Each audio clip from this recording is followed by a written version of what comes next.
annihilate.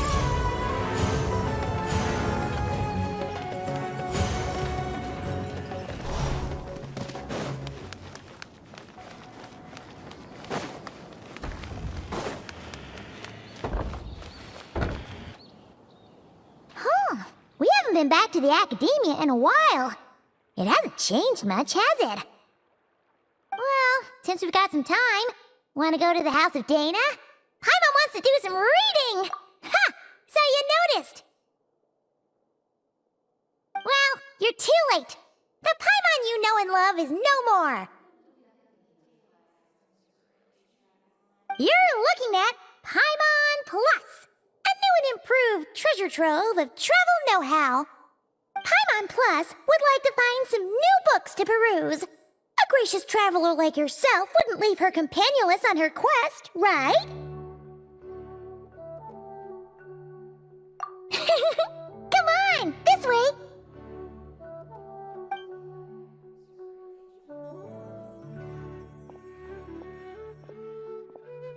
Oh, hey! It's Kale and Cyrus! Wonder what's going on. Let's go see!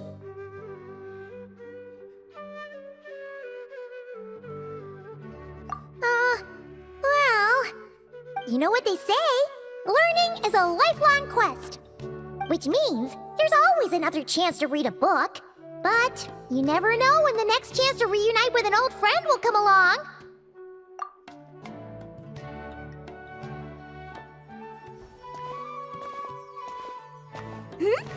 Traveler? Paimon? You're back in Sumeru? Oh, hello, you two. It's been a while. Looking to spend time with some old friends? Yep. We saw some familiar faces, so we came to say hi.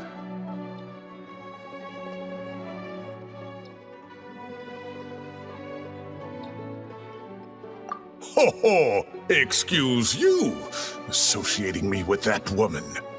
And if you're going to remember me that way, you should at least mention my tomato growing skills. So he's mad about the Zaha Hadid part, and not the old man part? Well, Paimon's glad to see you in such good spirits, Cyrus. Must mean things are all good here in Sumeru.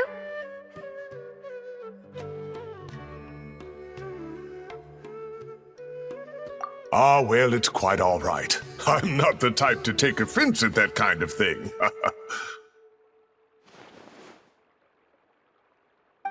You definitely are. Anyway, what were you and Kale chatting about just now? Ah, that. Well, it was quite a spontaneous meeting. I was leaving the sage's office when I spotted Kale in conversation with a Mahamata, and it looked serious. I thought something bad might have happened, so I hurried over as soon as the conversation ended. But as it turns out, our Kale is moving up in the world. The academia even hired her as a consultant. Wow! That's incredible! Oh, it's nothing, really. Look at that, so humble. Takes after me, she does. Not at all. Not at all. No, wait. I didn't mean that to sound like I don't think you're humble, Mr. Cyrus, because of course you are. I just,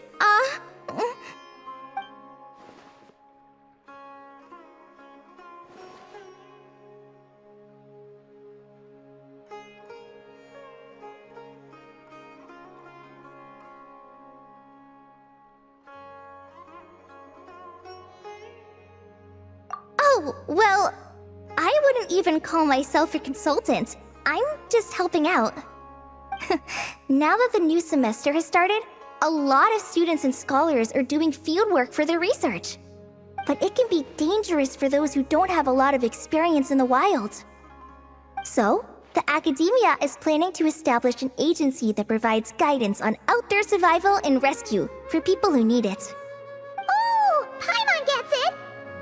So, you're here to explain rainforest survival as a representative of the forest rangers. Yeah, pretty much. Of course, when it comes to tips on deciphering mechanisms or defeating monsters, That's for people who are far more senior than me to handle.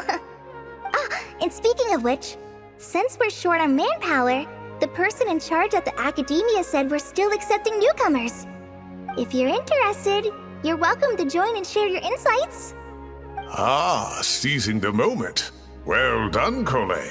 Recruiting someone as capable as the Traveler is a great idea. Oh, and just between the four of us, the academia has set aside a generous amount of funding for this project.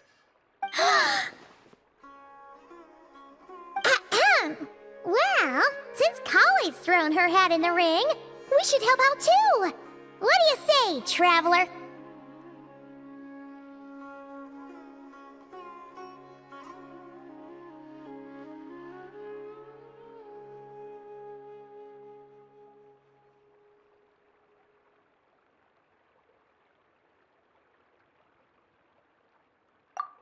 Great!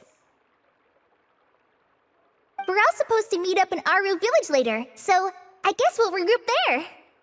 I was kinda worried, since Master Tainari isn't around to help this time, but now I feel much better!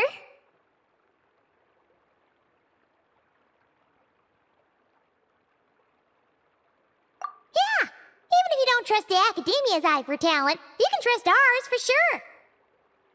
And mine, of course. I have as good an eye for people as I do for tomatoes. Well, there you have it.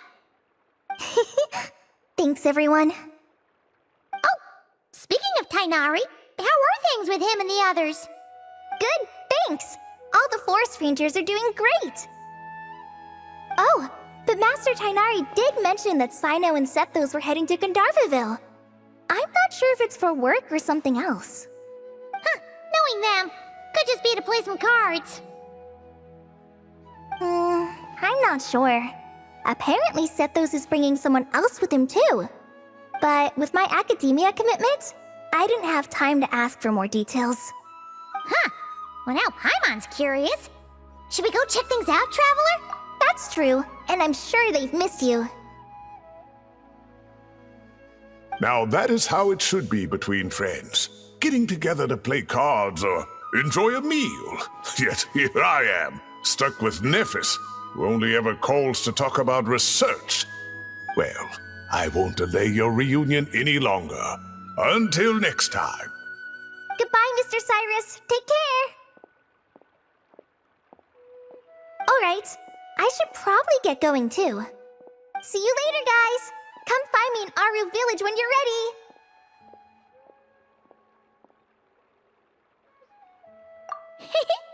Looking forward to seeing you shine, Kali.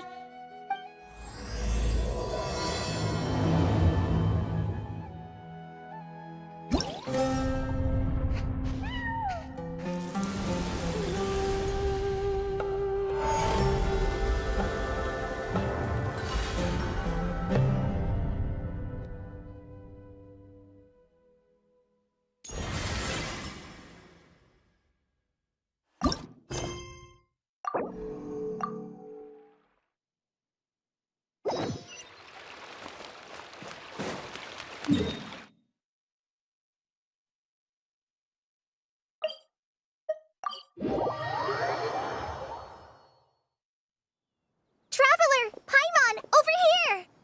Welcome to the home base of the Field Y Center! As you can see, the core projects are already up and running, so we can get to work at any time! Huh. This feels like one of those places light novels talk about. You know, the adventuring hubs where rookies gather to take quests and stuff. Oh, and almost like a school festival at the same time, with everyone getting together to learn and then forming teams to hone their skills. It's so exciting!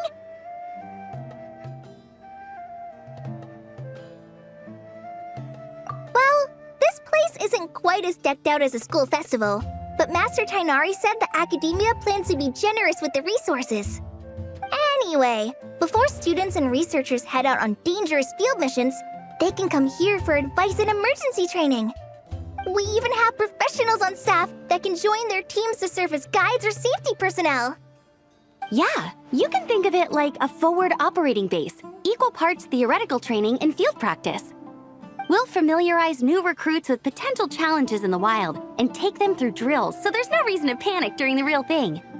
Amber, you're here too?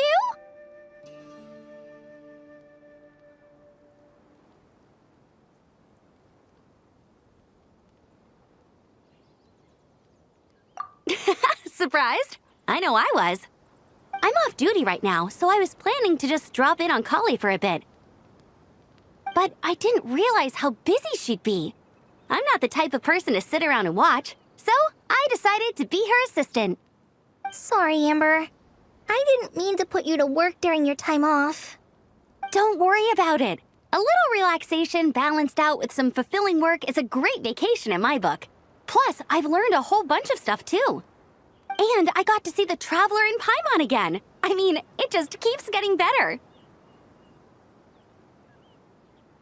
We should have a giant feast once we're done here. How does that sound? A feast with the first friend we met in Sumeru and the first friend we met on our whole journey. Oh, that sounds just about as awesome as a giant plate of sticky honey roast.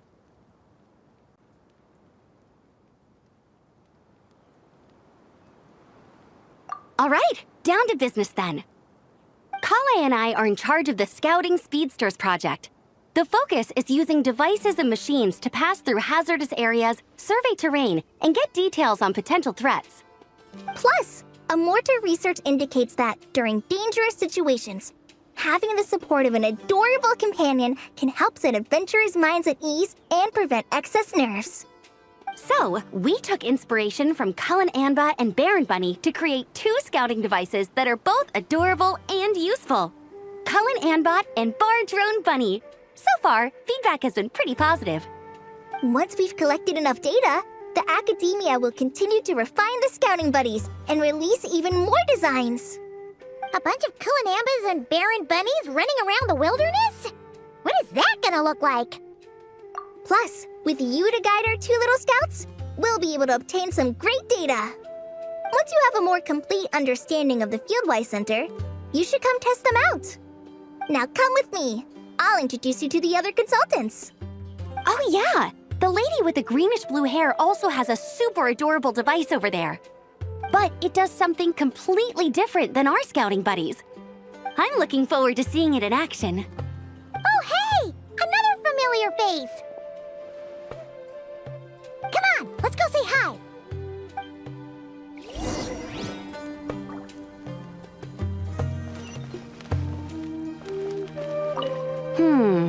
I should adjust the legs so Bardrone Bunny can run even faster.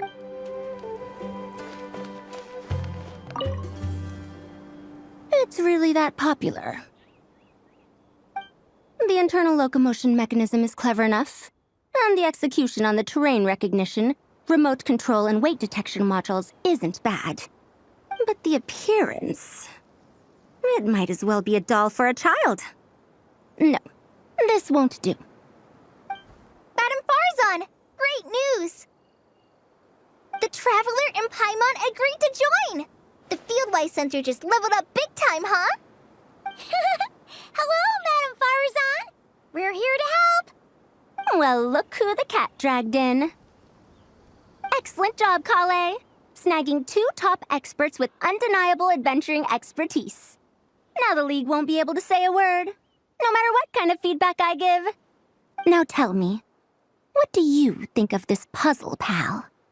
Whoa! It looks just like you! It's a collaboration between my juniors in the Haravatat Darshan, the Puzzlers League, and the Synopsium on Ruin Mechanisms. Clearly, the technological aspect is quite advanced. But the appearance... it couldn't be more childish. You should have seen Anise, defending this design choice with more passion than her thesis.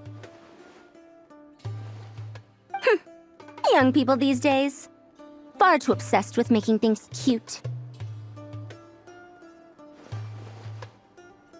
Paimon kinda likes it! Kali and Amber were just saying how cute companions can help adventurers stay calm. With a doll that looks like you by her side, Paimon thinks she could go adventuring in a super dark ruin and not even get scared. Well, that line of thinking does have merit. And I suppose choosing this particular appearance is a sign of their respect. For me. Still, there are adventurers who place greater emphasis on reliability and technical composition. People like that don't just want their devices to be able to survive an avalanche, but to look the part. And for their appearance to reflect the high-tech composition. The fluffiness of this puzzle pal, on the other hand, doesn't give the impression it would be a reliable or formidable device. The appearance may even be distracting. Now picture this. A thick metal casing, square in shape, with a matte finish and openings to showcase the complex technical composition. That would have much more visual impact. I'm the perfect example of this. I have a youthful appearance, and so people question me on occasion. If I had a head of white hair instead, things would be different. Really? Then, do you want Paimon to talk to them? She has white hair. What? No! That's not the same thing. I didn't realize you had such strict views about this, Madame Farzan. Huh? So, even you prefer this version? Well, if that's what you really think, then fine. You'll have to come back and test it out on some puzzles, Traveler. I'll rate your effectiveness in using the device and come up with a user manual based on your performance. As for improvements to its appearance, long-term observation is required, so I'll put that aside for now. I've already selected a few of the most suitable domains, so we can begin the puzzle-solving process at any time. Thanks, Madame Farzan. I'm just gonna take the Traveler and Paimon to see the final project. But it shouldn't take long. Don't worry, Kale. You're the one in charge here. Just make sure to pace yourself. Once things calm down, come over to see me and we'll have a nice chat. I'll even treat you to some snacks from back in my day. Snacks! Paimon's in! Paimon's in! Thank you, Madame Farzan. I'll bring a few boxes of floral tea as well. Go on now. Do me proud.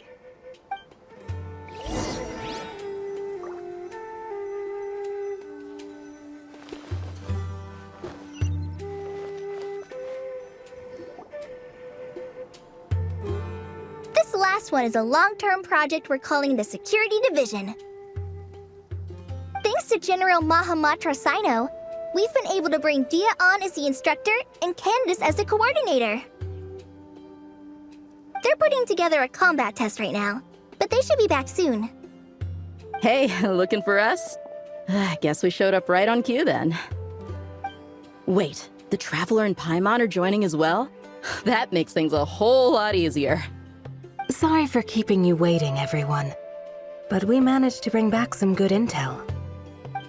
Intel? Huh. This is starting to sound intense. Of course. What better way to protect the students than to sweep through the desert and rid it of all potential dangers? Not a bad plan, right? You in? Not the best time for jokes, Dia. Besides, when it comes to striking down danger, the Traveler is a woman on a mission. She might take you up on that offer. Defeating anything that might pose a threat? Oh, even if the Traveler worked non-stop, that could still take years. You'd have to stop traveling. Oh, Paimon doesn't even want to think about that. Time would be the least of our problems. Some dangers aren't visible to the naked eye, like the scorpions burrowed underground or the terrifying raptors sleeping in the trees. You can't get rid of them until they jump out to attack you. For situations like these, we'd have to combine Madame Farzan's recommendations with Amber's approach to scouting, calculating our chances of encountering enemies and our expected operation times. Whoa, whoa, whoa, pencils down, everyone. That was just a joke. The Security Division's goal is a lot simpler, actually. We're just here to ensure that fieldwork teams include trained combat personnel. Some of this work has been entrusted to the Blazing Beasts and other mercenaries, but members of investigation teams who pass the combat test can also qualify. Before an investigation team is allowed to head into a dangerous area, the group must include at least 2 professionals who have passed the assessment. And Dia and I were just out collecting intel on the best place to hold the test. We found a domain filled with monsters and bandits of all levels. Hopefully, they don't mind us borrowing their stomping ground for a bit. It'll only cost them a few smacks on the head. Oh, so we just need to supervise, right? That's right. Participant safety is our utmost priority. So we'll organize a group of capable personnel to take it in shifts. We still need to figure out our testing metrics, though. Fighting is different from an actual exam, and there's no one right answer. Mercenaries like me, we all have our own style. That's not a problem in actual combat, but when it comes to teaching, we tend to stick too much to what we're used to. So, we need someone to give us a baseline.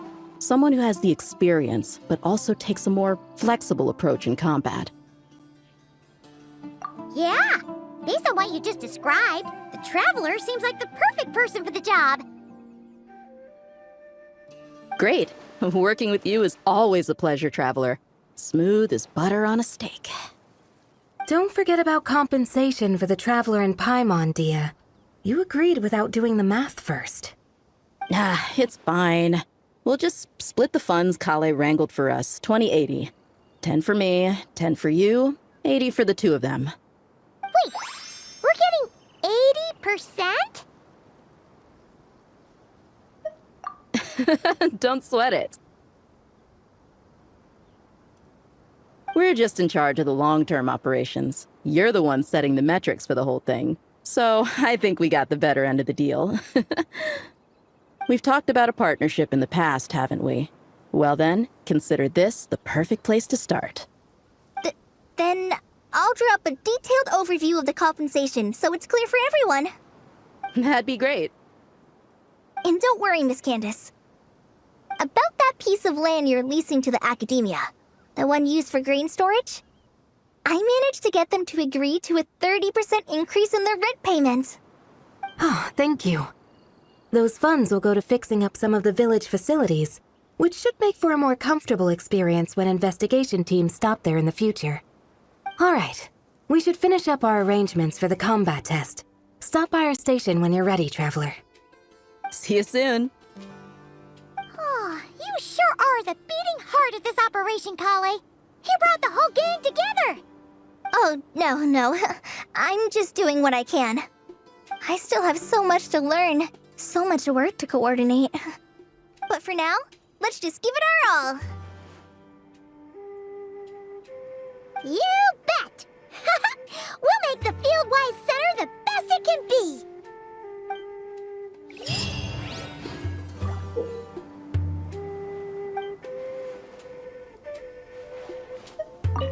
Hey, ready to do some quality assurance on our test questions? No worries. We'll start once you're in peak form. Feel free to get some rest if you need it. We have more than enough time.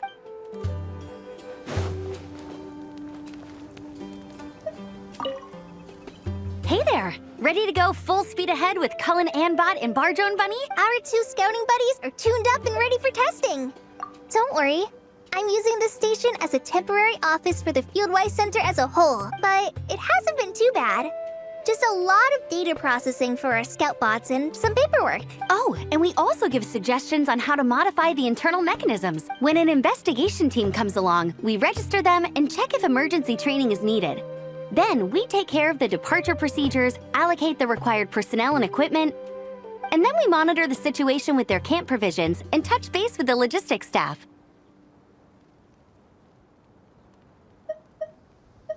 I don't mind. It's just temporary. The center hasn't been open for too long, so we're still working out the kinks. Yeah. Plus, verifying travel qualifications and keeping an eye on logistics is nothing new for me. And the academia is sending specialists to set up a formal administrative team soon. We just have to show them the ropes. Some of them are here already. So once that's set up, and the researchers submit their certifications, we can start delegating the work. And then we can take a well-deserved break. I asked Lisa and Kaya for some recommendations before leaving, so I have a list. Time's been a bit tight this trip, but Kali took me around Sumeru City, and we had tons of amazing food. She's one busy gal, though, so I didn't want to drag her from place to place. It made more sense to spend time here helping her out. I'm sorry, Amber. For what? I'm having a blast. Seeing you take the reins, seeing your friends place their trust in you, even rely on you, it makes me so happy. Traveling, relaxing, I can do that whenever. It's not like this is my last time here. Besides, once we're done, there will still be more than enough time for sightseeing. That makes me even more determined. You don't need to worry about me, Amber. I've got this.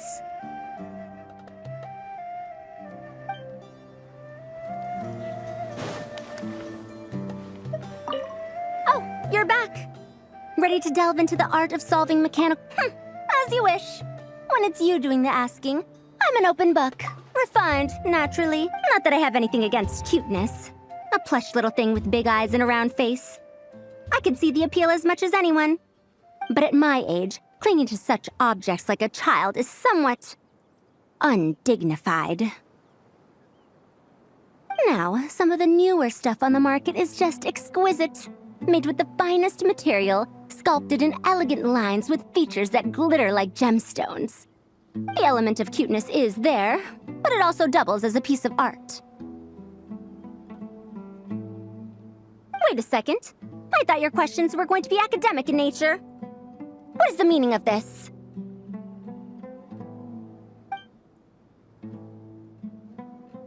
Ahem. Fine.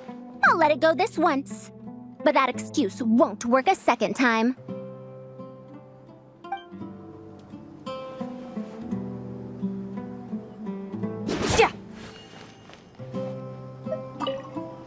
Hey, ready to do some quality assurance? Sure.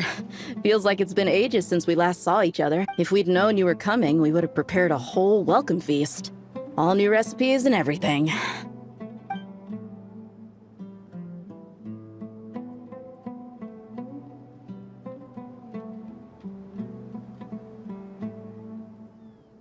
It's a funny story, actually.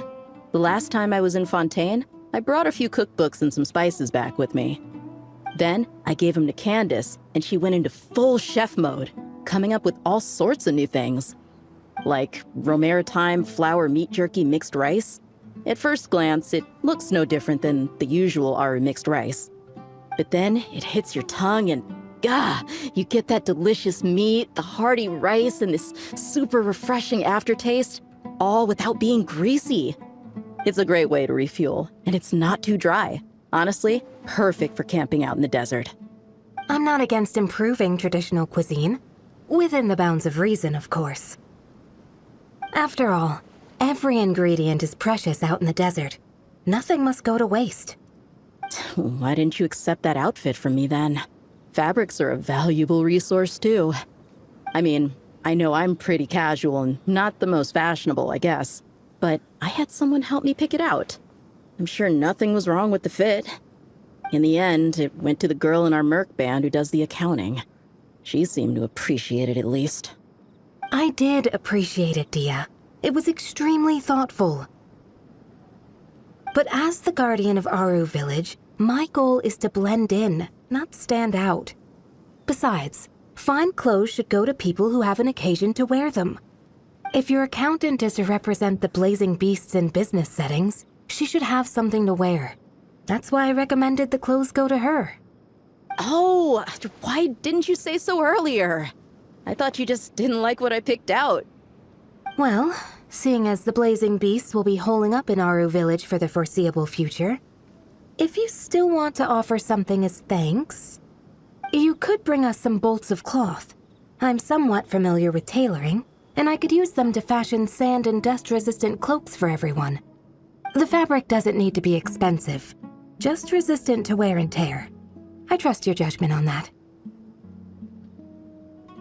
Don't worry, I'll think carefully about the shape and pattern when I make one for you.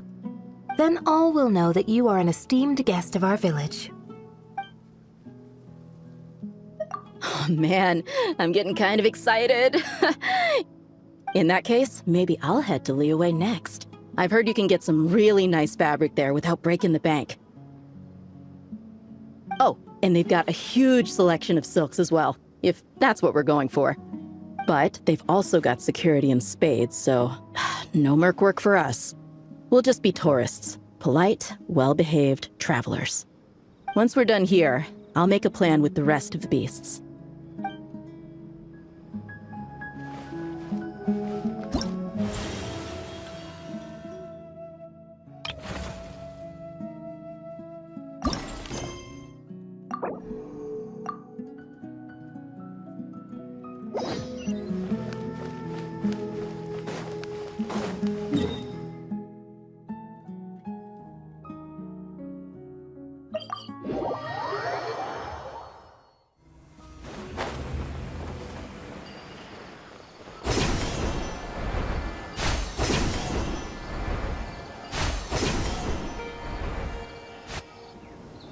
Tainari's place.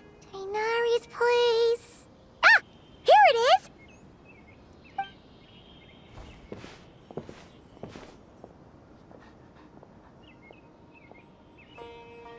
Sino! Sethos! Looks like the whole gang's here. Oh, and Layla's here too! But, oh, she doesn't look too good. Did something happen?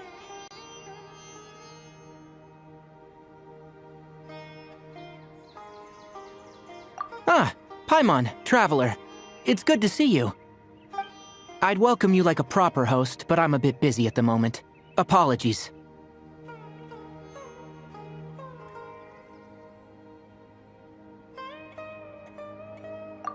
No need to look that worried.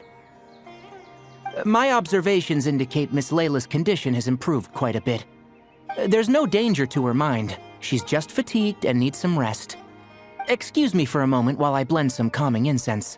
I'll let you two explain the situation. All right.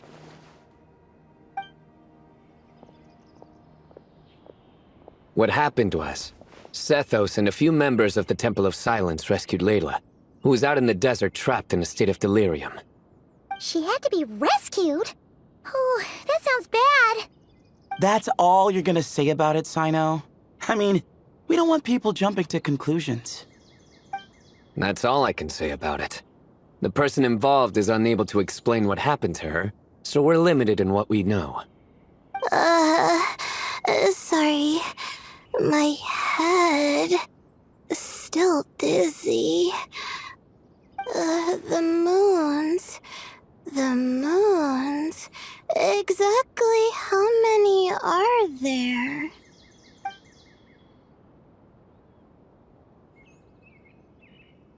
She's been repeating that phrase over and over again, but she can't seem to remember what happened to her. We tried a few things back at the Temple of Silence, but we couldn't recover her memories.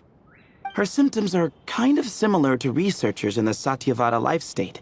So we brought her to Tainari to see if our veteran forest watcher had any other ideas.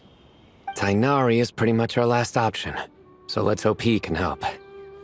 The good news is, even if restoring her memory is a no-go, we can help with the headache at least. Jur was in a similar state when we found him, delirious and mumbling to himself, but he's more or less back to normal now. Sorry, I should give you some context first, huh? We should let Miss Layla get some rest. Come with me, you two, and I'll introduce you to the other victim of this incident. Good idea. I'll wait for Tainari here and keep an eye on our patient. All right then, this way.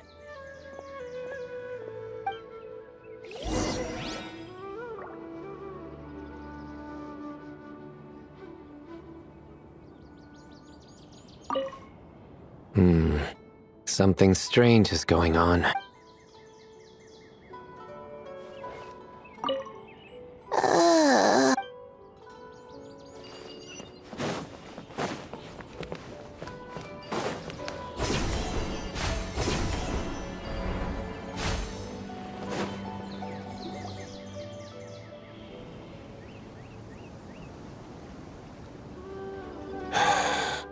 Who did the Ajalenok nut offend? I just don't get it. Hey, Jer. Still musing about Aji nuts, huh? Want me to have Sino come over and tell some jokes? Might help distract you. No. No need. I'm done.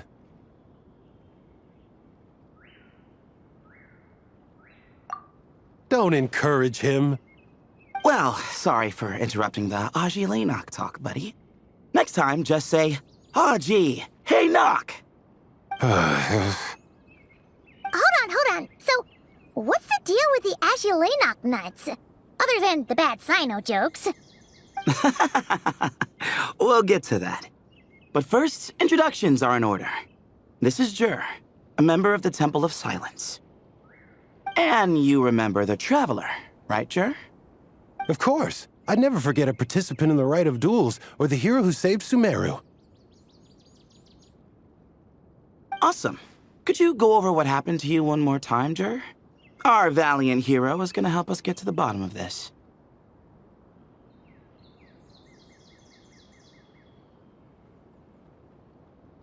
Might as well join since you're here, am I right? Just hear him out. You're gonna want to uncover this mystery once you do.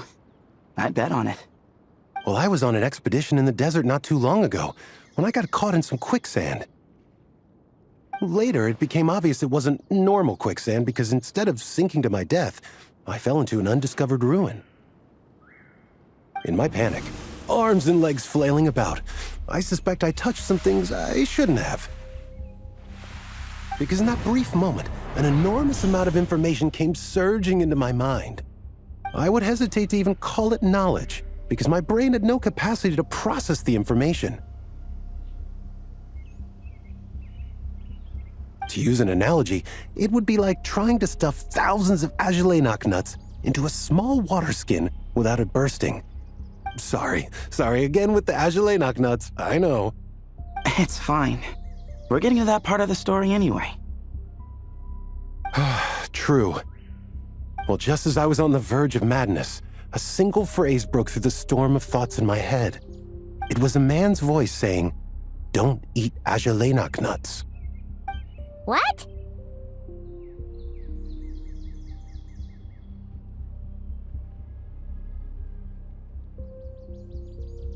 I know it's hard to believe, but that's what happened. I was saved by the phrase, "Don't eat Agilanok nuts." I'm not sure. I'm not even certain it was a man's voice. It's hard to remember now that I've been repeating it so much myself. Anyway, the good news is I no longer feel like my head is going to explode. Of course, the bad news is that phrase has been stuck in my head for the past few days. Wow. But doesn't it have the opposite effect? Like, the more you say don't eat it, the more you want to eat it? Yes, that's exactly right. Whoever the voice belongs to, I don't know what his deal is with those nuts. Well, the world's a big place. There's bound to be people who don't like sweet stuff. I suppose. Strangely enough, I'm starting to think the voice belonged not to a man, but a cat. A cat? How? That's the question, isn't it? What would a cat be doing in an abandoned ruin like that?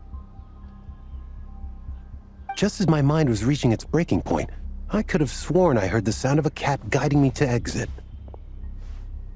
But when I came to, all I saw was endless desert, and Sethos shaking me in a desperate attempt to wake me up. I'll admit, it was pretty terrifying seeing you like that. Staring off into space and mumbling about Agilanok nuts. You sure don't sound terrified. Sorry. It's not that I don't care. It's just kind of hard for rambling about Agilanok nuts to sound menacing. Now, what Layla was saying, on the other hand, that is much creepier.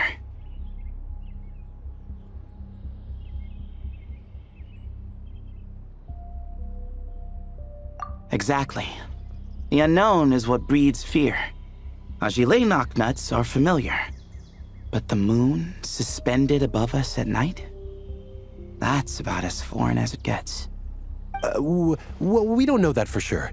There could be a whole other world inside an Agilanok nut, with a moon of its own. Huh. I guess. Azulenok nuts are not to be underestimated. Right, yeah, of course. Won't catch me disparaging the mighty Azulenok nut. No, sir. Huh. So, a similar thing happened to Layla then? Yeah, I think so.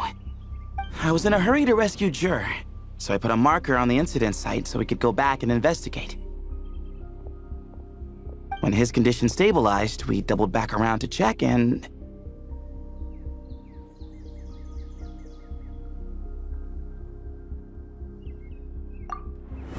Exactly. Multiple victims with the same symptoms at the same location.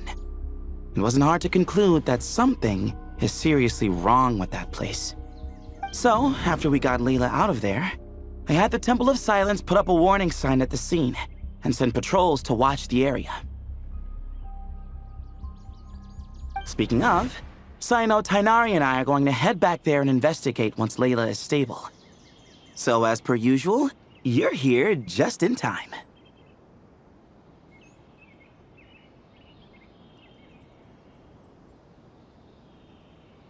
That's for sure. But there's another reason I want Sino and Tainari involved in this. Because the story doesn't end there. Right, Jer? Oh, yes. Where was I? The Azulenok nuts butted in and I... Right. Yes, the cat. As I followed the cat noises, the voice said something else. So, there are those from Tula who still endure. I thought that was strange, of course, because, well, was the voice referring to me? Records of my ancestry are rather sparse, so I'm not sure if my bloodline even traces back to that place.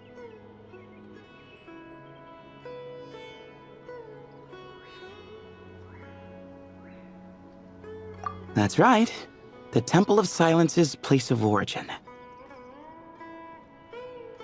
And the home of Tainari's people.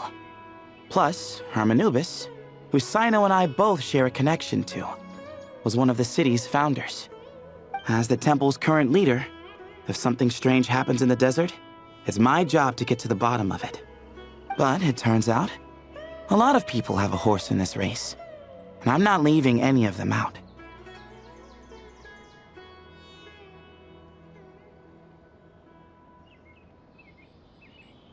See? Knew you'd join.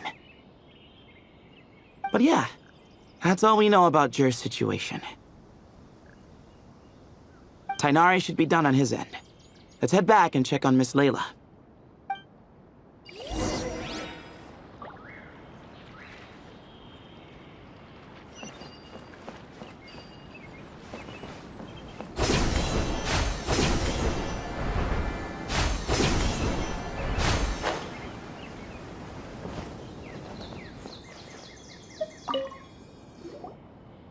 How are you feeling? But don't speak if it's too taxing. It's fine. I'm much better now, thanks. I feel like I haven't slept in 2 days, so pretty much back to normal. Whoa. That's your normal?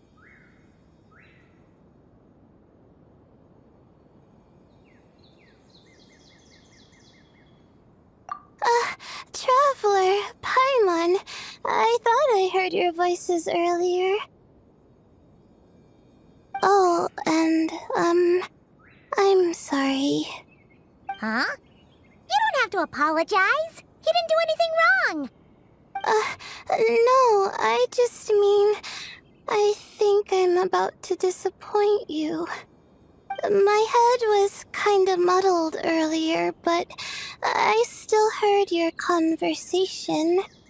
I know you're trying to figure out what happened to me, and I want to help. But, I really don't remember anything. Does your head still hurt? No, I feel fine. The incense you made helped a lot.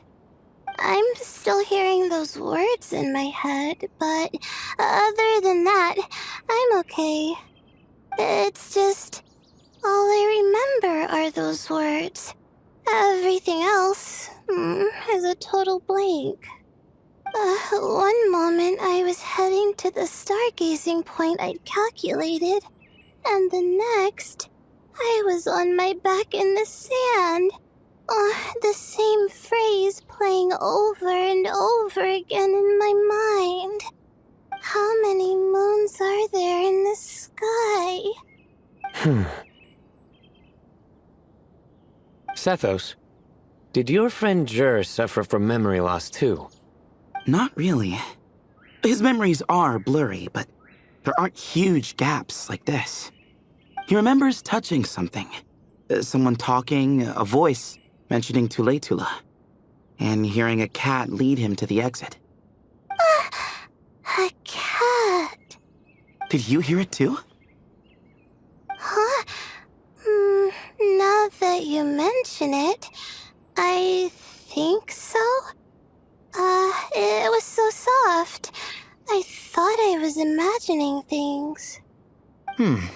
Which means, at the very least, what the two of you experienced while escaping the ruin is consistent. A single sentence repeating in your heads, and the faint sound of a cat. Still not a lot to go off of. Agreed. Oh, is your head hurting again, Layla? No, I was just thinking. Maybe my memories are blank because I was sleepwalking at the time. Sometimes, my friends and classmates tell me about things I don't remember doing, or places I don't remember going. I don't talk about it a lot because, well, I don't even know how it happened. But I don't want my personal circumstances clouding your judgment. So I, just wanted to mention that. Ah, I see. Well, thank you for telling us. But I don't think we need to dwell on that for now.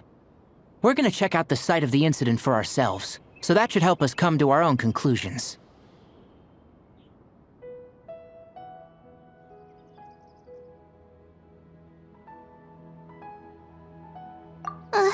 Okay. Then could I come too? I have to know what happened to me back there. Sure, but on one condition. You need to be in tip-top shape before we head out. If your condition isn't stable enough before then, I'll have to figure out something else. Of course. No problem. Well, I'm more concerned about Tainari. You sure you'll be alright in the desert? You say that like I'll evaporate on first contact with sand or something. Call it curiosity. If this concerns my ancestors, I want to figure out what's going on. Anyway, as long as I take things slow when the sun's out, I should be fine with the right preparation. Besides, it's a good idea to have a doctor on hand in case of emergencies. So long as our doctor doesn't become the emergency. Well, if that happens, I suppose I'll just have to rely on the kindness of my entourage to haul me back home. Alright, well, that all sounds good to me. Let's meet in 2 days like we agreed. Jur and I are gonna head back to the Temple of Silence to do some research in the meantime. See you in a couple days. Sounds good.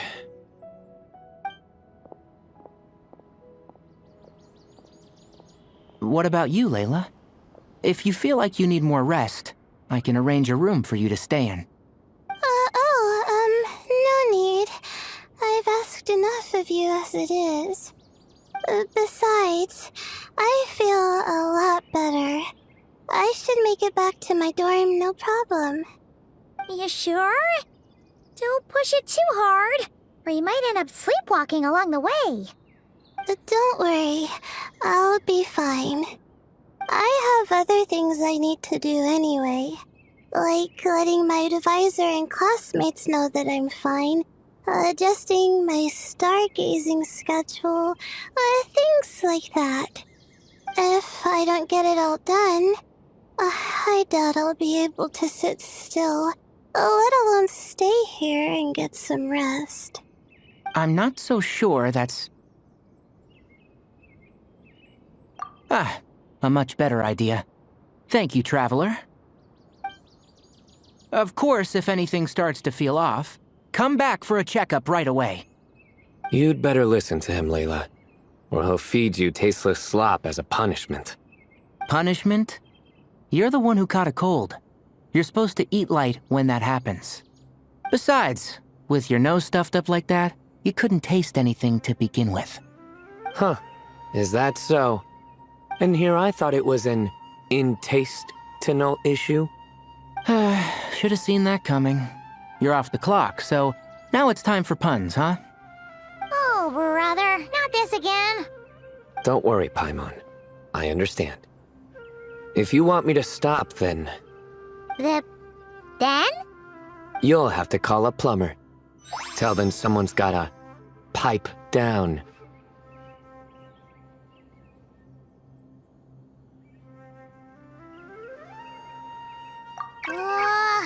This is getting more insufferable by the second. Put a sock in it already, please.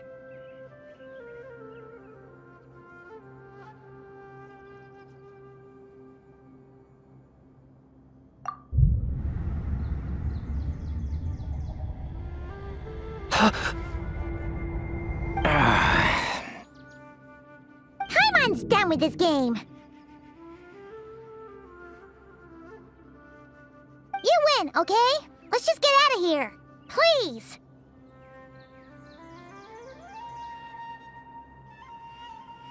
All right, you stay safe. I'll try to stay sane.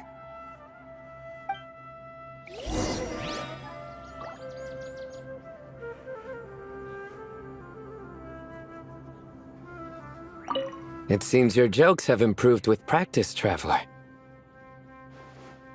Happy about that? Absolutely. Finally. Someone to share the load. You know what? Kale's helping out the academia, but I haven't had the chance to check on her. Why don't you do me a favor and go do that? Hold on. I thought you were having me over for dinner. Sure that little girl must be leaving soon.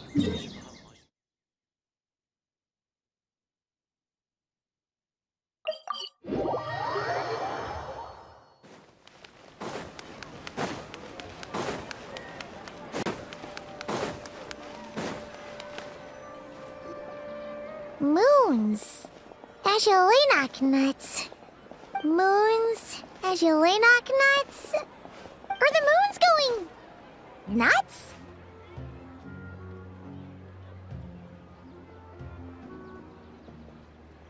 Oh no! Looks like Paimon's caught the brain bug too! She can't stop thinking about those two things! Oh, Paimon's gotta clear her head. But how? Aha! Got it! The cafe over there! Why don't we head over for a quick pick-me-up?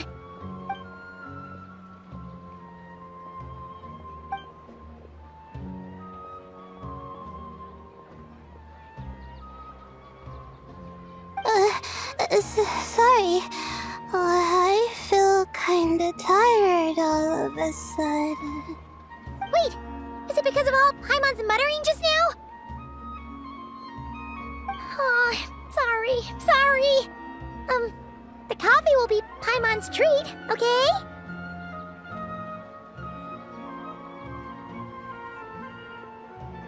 Hey! You make it sound like Paimon's stingy or something! Huh. Well, she'll just have to show you her true colors. Yeah! Starting now! You sit tight and take care of Layla, Traveler. Paimon's gonna get us some snacks and coffee. Be right back. Don't go anywhere in the meantime.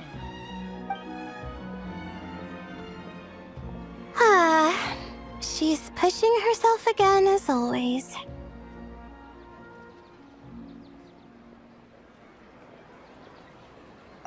Saw right through me, huh?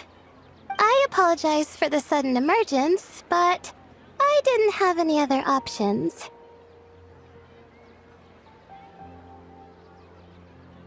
Well, that's true.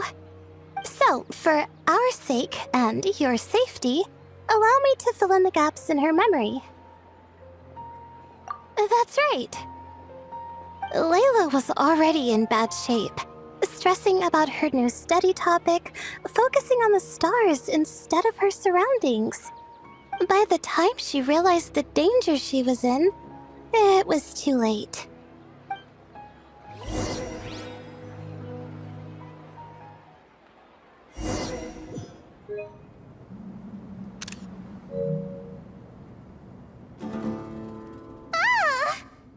Quicksand near the ideal viewing spot? Wasn't expecting that.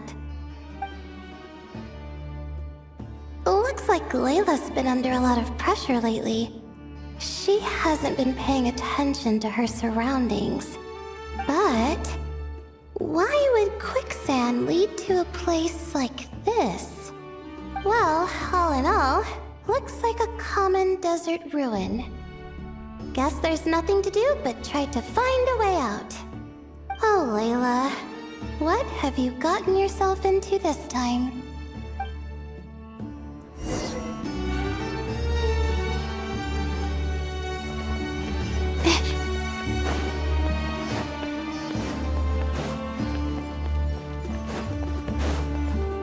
I think this door can be opened using the device next to it. Just like I thought. Ugh, what was that? My head. It hurts. Is Layla waking up? No, that's not it.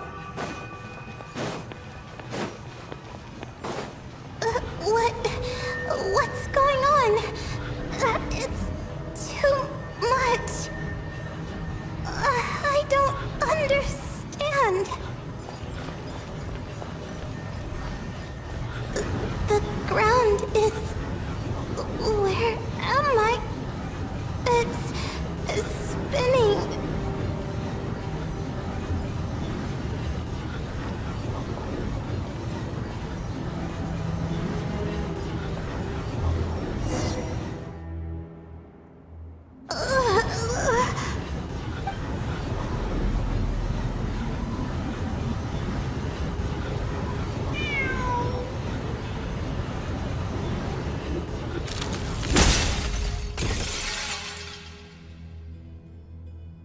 How many moons are there in the sky? How many moons are there in the sky? Okay, information isn't rushing into my brain anymore. That's good. How many moons are there in the sky? My head hurts, but there are no more dark spots in my vision, and I can see in front of me.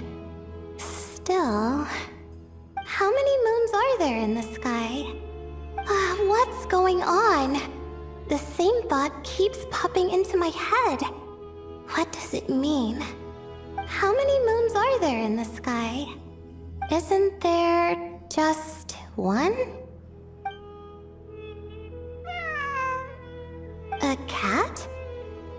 I think there was one earlier, too.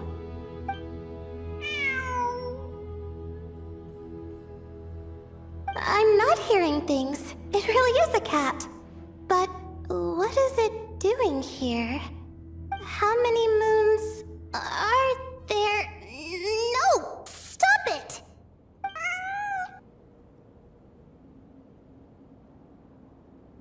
Does it want me to follow its cries? Well, it's not like I've got other options. Come on, Layla. You can do this.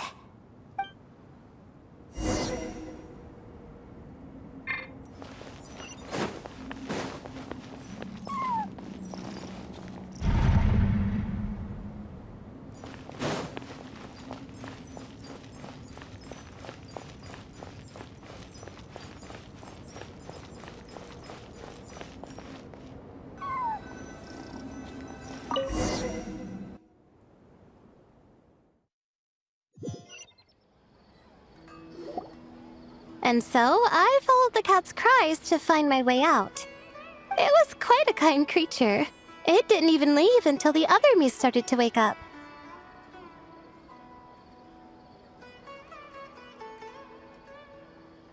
Thinking back, it all started when I touched that device. I've heard fellow students talk about it before, how the desert is full of objects that do strange things. Sometimes it's just a minor inconvenience, but other times devices like that can cause massive trouble.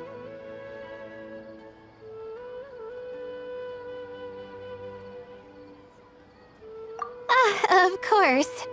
I forgot how much adventuring experience you have.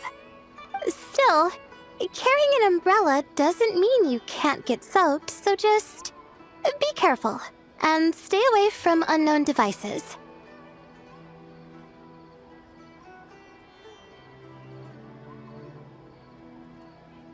No need to thank me. You and Layla are about to head into dangerous territory together. You need to be safe so she can be safe. Well, I think that about sums it up. Ah, and just in time. Your coffee's here. Traveler! A little help over here?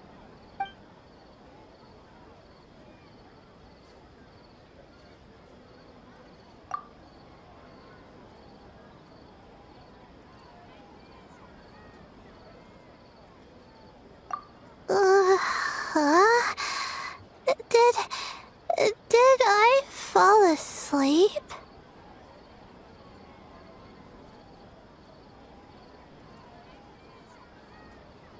Wow! Paimon didn't even know she had such an impressive skill. Ha! Does that mean since Paimon bought this coffee, it would just make you sleepier? A beverage that puts people to sleep. Better saved for work hours, I think. What? So you can nap on the job? Who does that? Huh? Oh.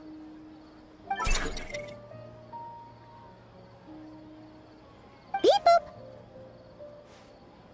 Oops. Oh, hey, Kaveh! Nice to see you. Oh, and you too, Marak.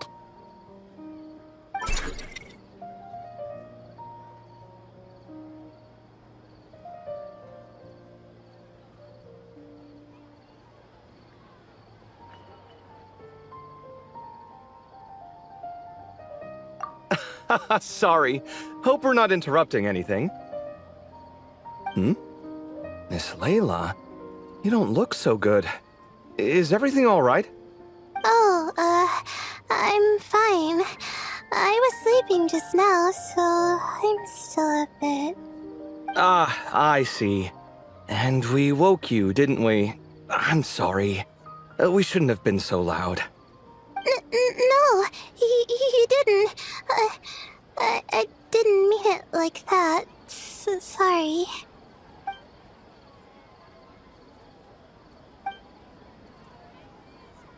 Wait, where are you going? You just got here.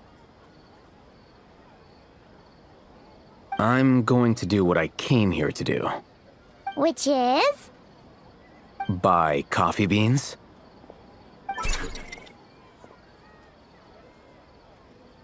Huh? You're going too?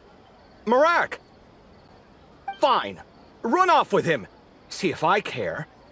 Well, looks like I get you to myself.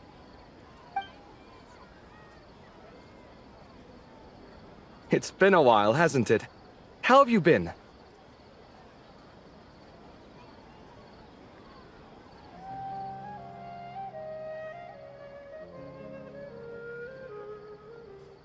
So, a busy life of adventuring for you, and a busy life of academics for Miss Layla, is that right? Oh, is something wrong?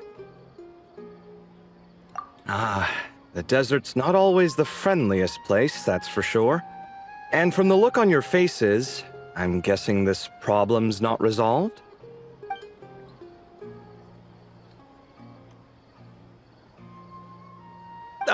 Don't force yourself to talk about it, of course.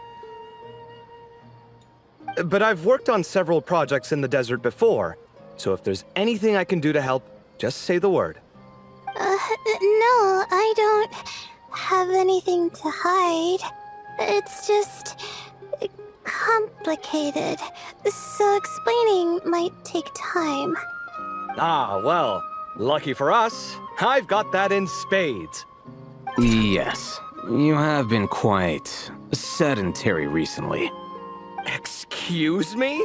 I've been going about work as normal, thank you. And, might I add, you do way less work than me. I do the amount of work that is required of me. Ah, yes, you and your stellar work ethic. The stuff of legends. Oh, now look what you've done. I've lost my train of thought. Where were we? The problem in the desert. Wait, you were listening earlier? Oh, we're giving the silent treatment now? Mature, very mature. Continue, Miss Layla. I'm curious as to how this incident unfolded. What did I tell you? This one doesn't have enough to do. Alright. Well...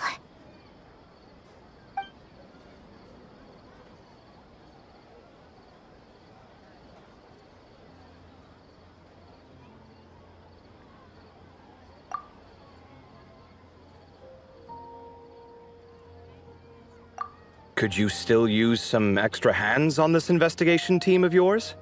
Huh? You want to join, Mr. Cook? That's right. I think my experience studying desert mausoleums could be of some use here. Al-Haytham's expertise in ancient languages could be helpful too. Besides, I consider you all to be my friends, and friends are supposed to help each other out. Wait, I'm involved in this now? Oh, please, I know you. Half the battle was over the minute you said you were curious. We couldn't stop you from joining if we tried. Well, you've got me there. Besides...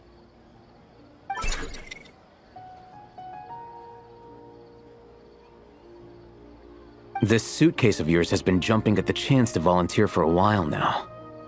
I imagine... You imagine? Mechanical life forms might also feel homesick from time to time. Huh. Huh. Now that you mention it, Marak's core was a component sourced from the desert. That could prove useful. You're sure you want to come with us? It could be dangerous. Oh, I'm sure. All the more reason to recruit as much help as possible. It's important to count on friends at times like these.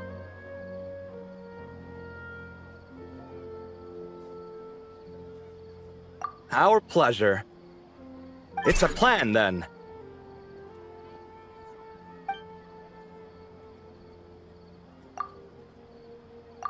All right, we'll head back to our place to get ready. This one hasn't been on a trip in a while.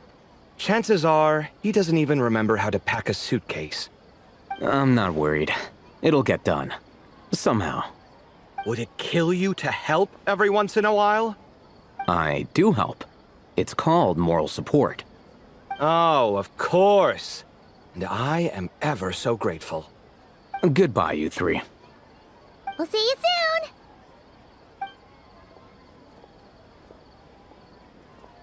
Oh, and Kaveh, your coffee beans! You were too busy glaring at Al-Haytham, you almost forgot them!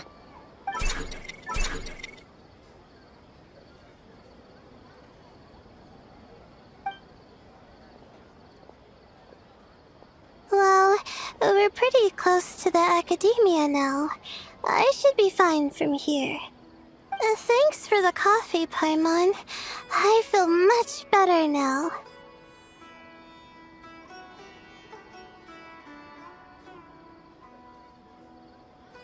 Right. I'll follow the doctor's orders. Or try to, at least. With the blessing of the stars, I hope we all get a good night's sleep.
We should be getting close.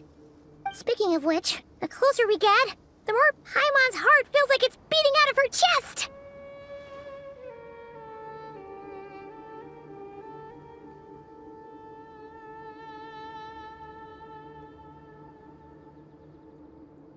Excitement! Yeah, sure, that's it. Oh look, it's Tainari and the others. Everyone's here bright and early.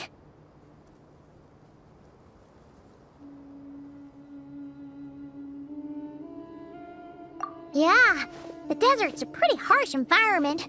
Better to travel at night and beat the heat. Hey everyone, we're here! Ah, right on time.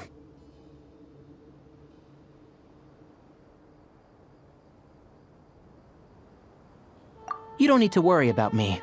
It's not too hot yet, and I'm properly hydrated. All right, we're just waiting on the 2 people Miss Layla mentioned, and then we'll be set.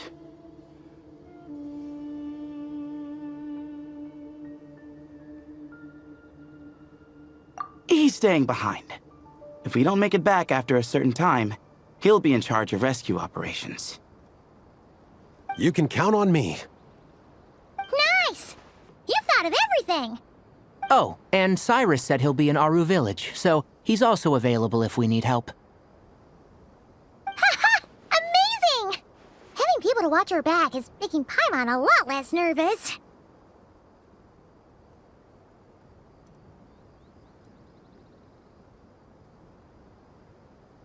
Yeah, I did. After hearing about what happened, my advisor gave me some time off to rest. So, my studies are on hold for now. Then, does your advisor know you're back in the desert to investigate? Yes, but I was only allowed to come after I mentioned that General Mahamatra would be there too. Haha! Quite the reputation you've got there, Sino. Something wrong? You haven't said a word this whole time. Are you in a bad mood or something? No. Being skilled with words also means being a good listener. I'm just reflecting on what you're saying. Oh, Hatham! Kaveh! Ha! Over here! Darn it. I was just setting up a brilliant... Yeah. I'm sure you'll find another chance. The important thing is, our scribe and our renowned architect are here at last. High praise. But wait, why am I renowned and not him? He's just as famous as Sino, Dia, or Nilu. That just means your level of fame is even greater. How could a lowly scribe hold a candle to you? Lowly scribe? Please. All those strings you pulled to get those new books from the House of Dana? What do you call that? Borrowing. Anyone with an employee ID can do it. Uh-huh, yeah. The House of Dana bends over backwards for just anyone, does it? Send a report to Lesser Lord Kusanali then. Let her know someone at the Academia is abusing their position. Hey! I never said abusing! Impressive verbal sparring, as always.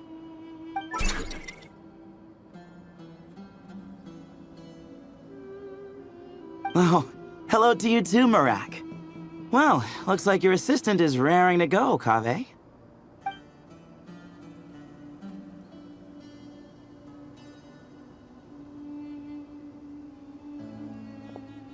So, I say we get this show on the road. No sense delaying the inevitable.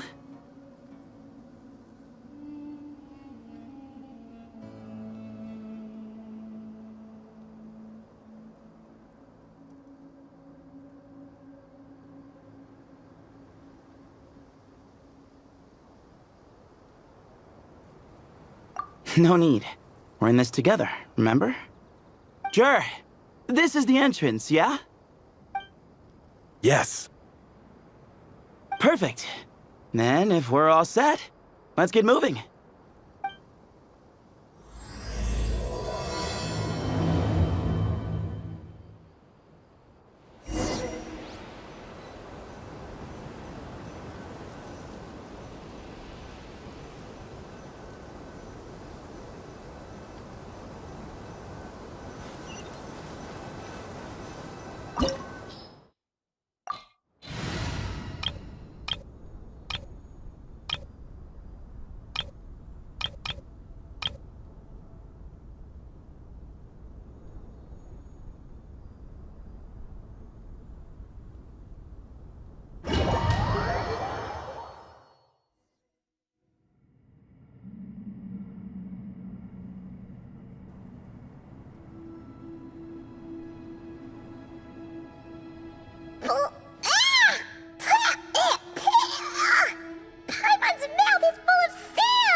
quicksand feels like.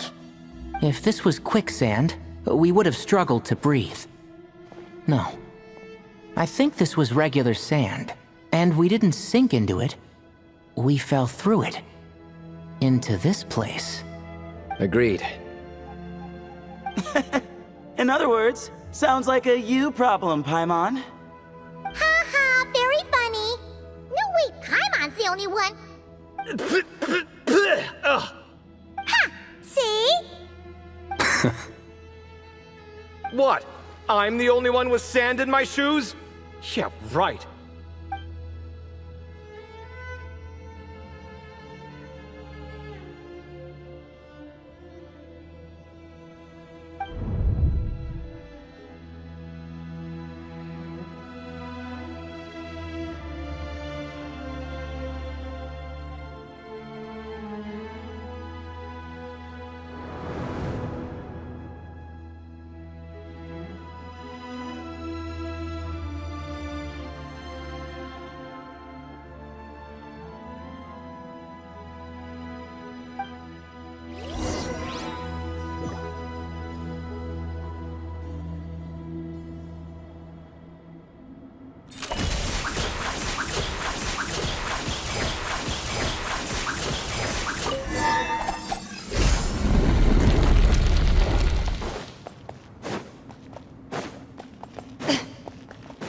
Whoa, there are monsters here? Sure didn't say anything about that. Probably means he didn't run into any. Because we're just unlucky. Not the best sign of what's to come. We'll be fine. Let's just use up all our bad luck, and we'll be golden.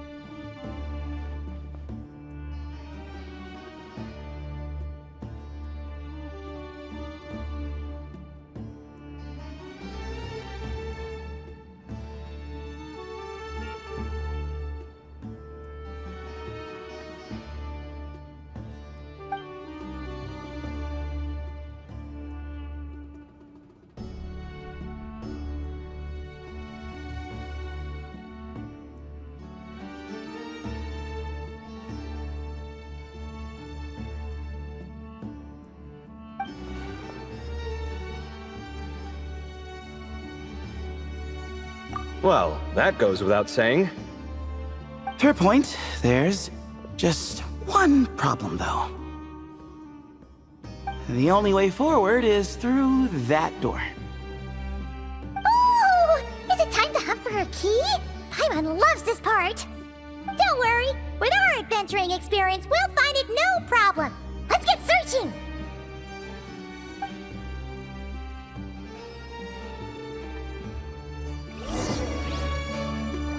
Marak, wait!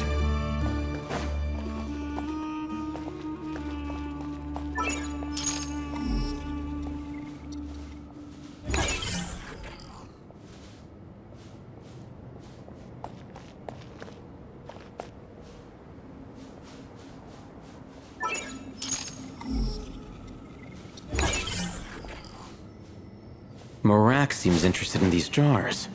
Go smash them. Ah, well, we would hate for you to have to lift a finger, Your Highness. Marak, this isn't really your old home, is it? No idea what that means, but Marak does sound pretty happy. So, mechanical life forms do have the capacity to miss home. A novel discovery. Well, with Marak leading the way, we should be safe, right?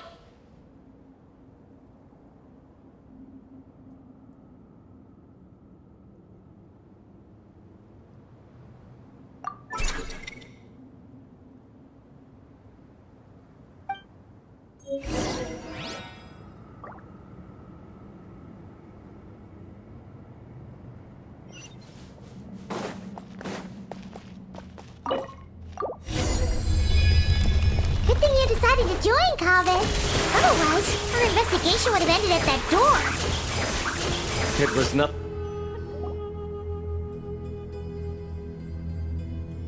Hold on. At this rate, Paimon's gonna lose her title as best guide to a mechanical suitcase.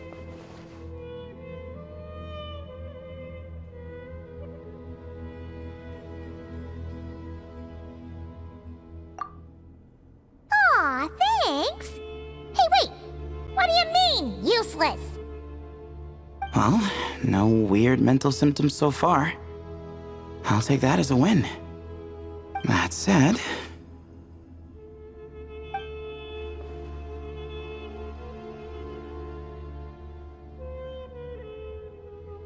There are 3 doors here. So, we split up. Divide and conquer. Otherwise, this whole thing is in ruins. No pun intended on that last part. I swear. Yeah, that might be our best option.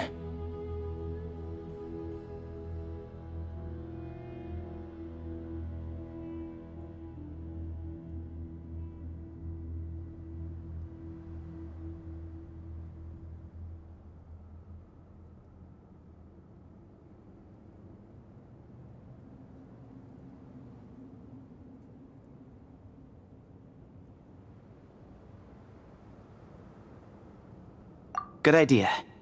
And the minute things go south, we go back the way we came. Ooh, this is getting exciting! So, who's teaming up with who? Paimon calls dibs on the Traveler!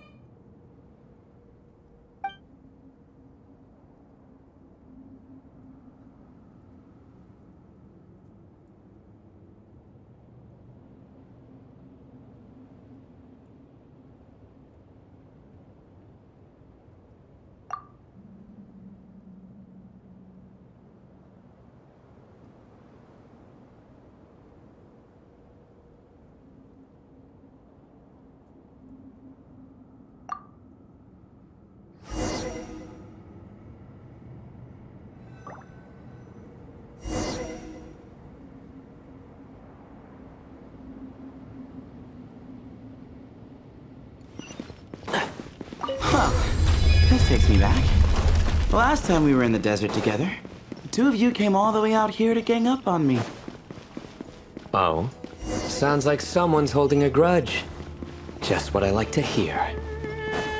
If you're still hung up on that last one, just name the time and place, and we'll have ourselves another... This chamber is huge. I can't even imagine what it's used for. Oh. What's wrong? I seem to have stepped on some kind of stone slab. Huh. There's a pattern on this, but it's hard to make out with all the dust. Huh? Look! The shape seems to match the markings on the ground over there. Let's slot it in and see.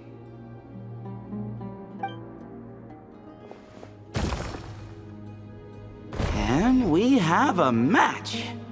Looks like we need to find the other 3 broken slabs. Let's search the area, but be careful where you step.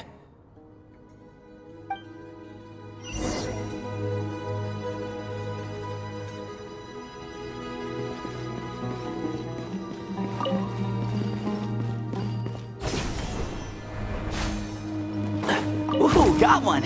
Ouch, but watch out. The edges are kind of sharp.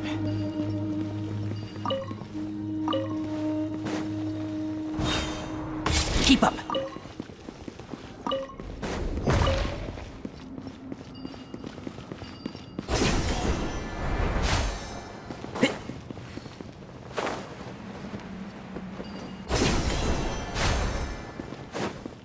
Got the 3rd piece!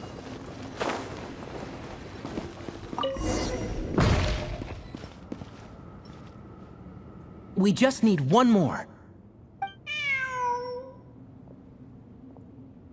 Huh. Look! A cat! Could it be the same one Jer mentioned? I don't think we need to worry about startling him. He doesn't seem afraid of people. Yeah. If anything, it seems like he wants us to follow.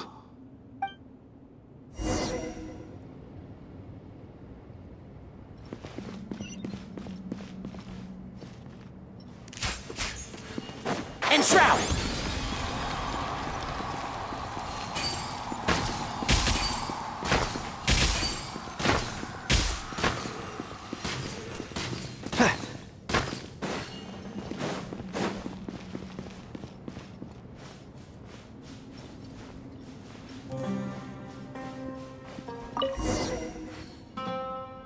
Oh, he led us to the last piece. Who's a good kitty? I never thought I'd hear you say something like that. You've clearly never heard how the professor talks to his tomatoes, then.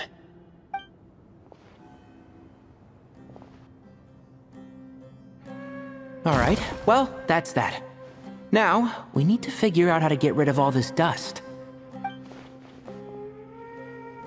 Behold, the great Vayu Viastra. Be honest. You've been waiting to say that for... how long now? Just activate the mechanism.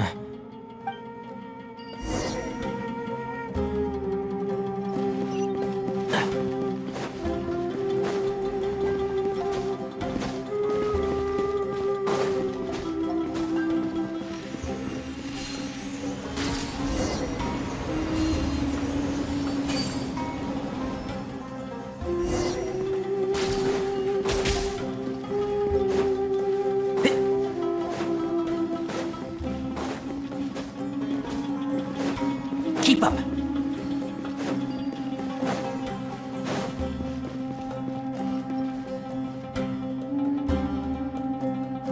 Huh. It worked.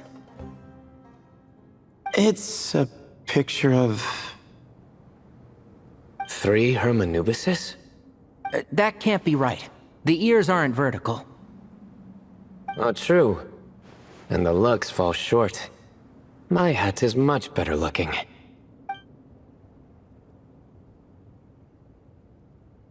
A goat, an ibis, and a crocodile.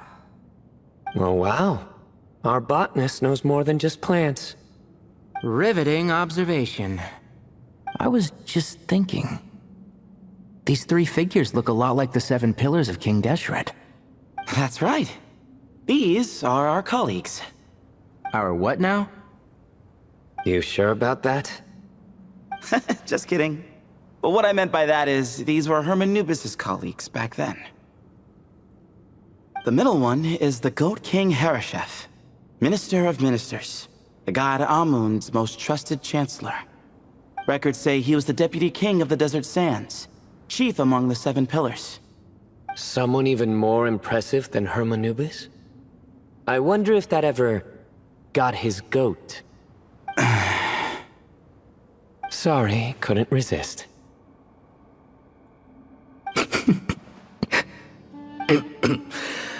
Okay, that was a good one. Wait, really? I've got so much more where that came from. Where were we?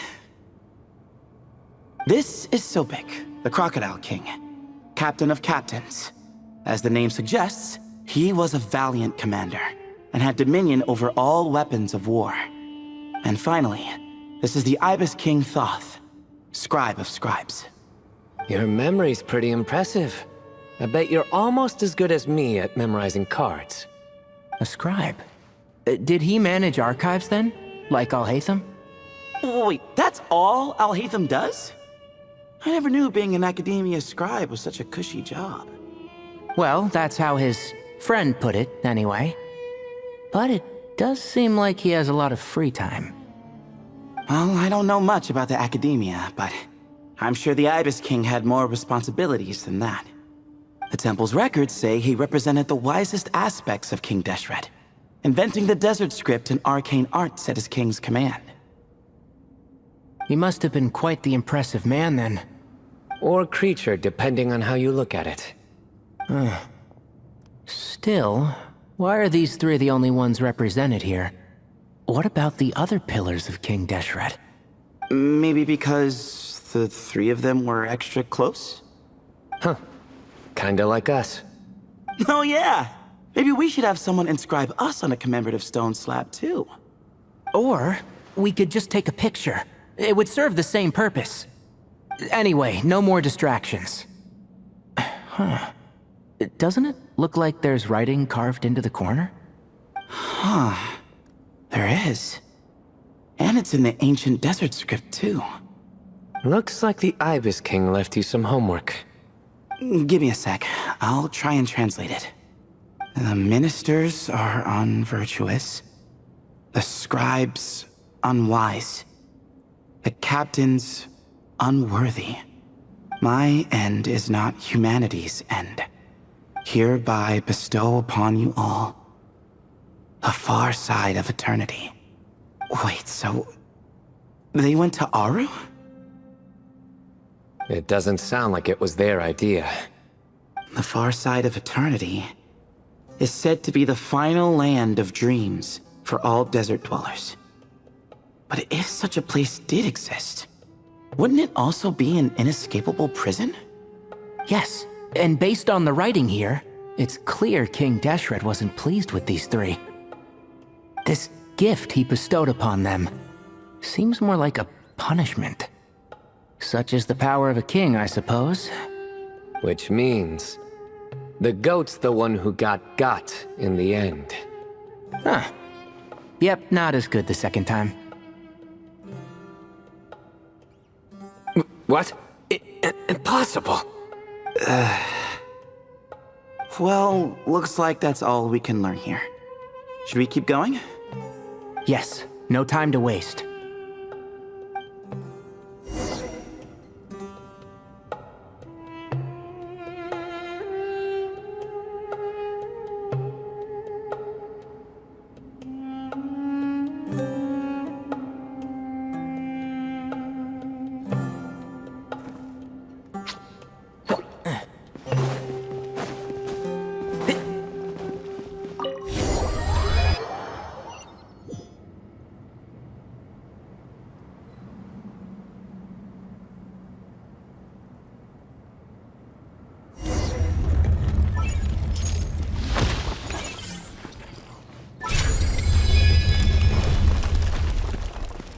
Jeez, who knew a suitcase could be so fast? Marak is nothing like this when it comes to housework. Hey, wait up! A scout's job is to take the lead. Just let Marak figure it out. Easy for you to say. I'll be the one doing the repairs if something happens. Why don't you go scout ahead then? When I think of a comeback, I'll let you know. Oh, Marak stopped. What is it? Found something?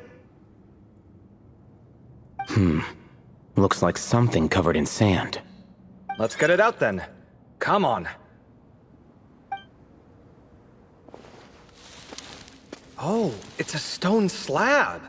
Good job, Marak.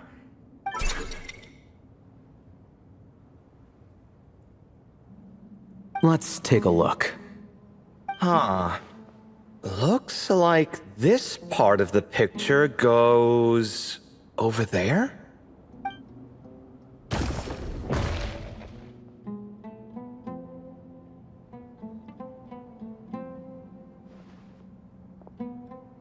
In that case, there must be other pieces. All right, and let's look around. Hey! Why are you sitting down? I thought Marak was helping. Oh, so you do know what that word means. Great. Are we supposed to just sit back while Marak does all the work? No, I doubt you could do that. Exactly. But I can.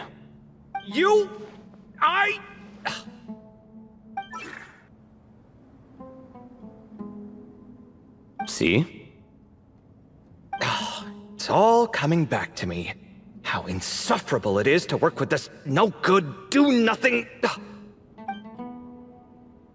We could be more efficient, I agree.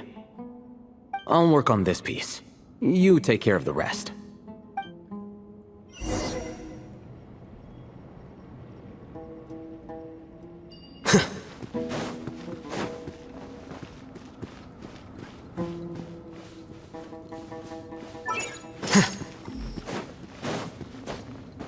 Found one!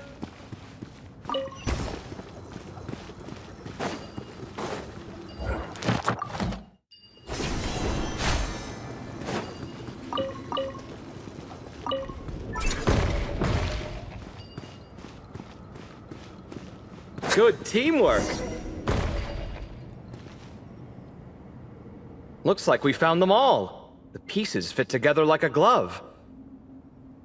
But we can't see what's on them. Turn around. Huh? Look. Oh, I've seen this before. It can create strong winds. Just what we need to clean off the slab. Come on, let's... Hey! Don't worry about me. If I sit here, I won't be in the way. Oh, you don't want to be in the way? Then sit right in front, so the device can blow you straight back to Sumeru City.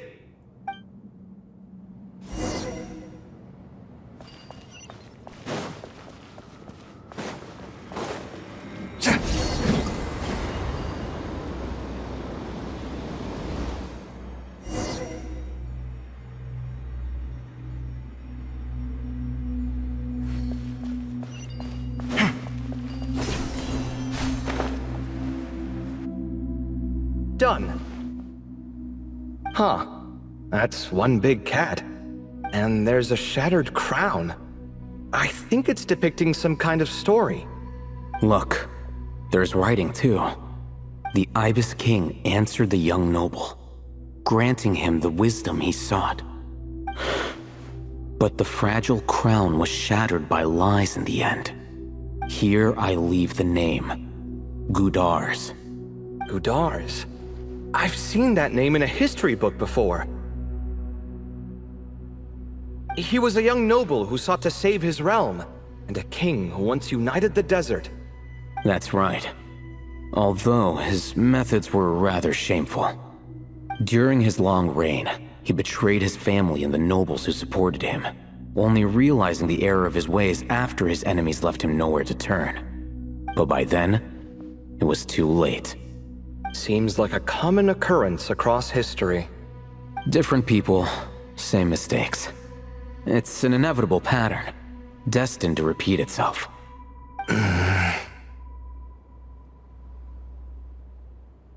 The writing mentions the Ibis King, but a cat is depicted here. Does that mean...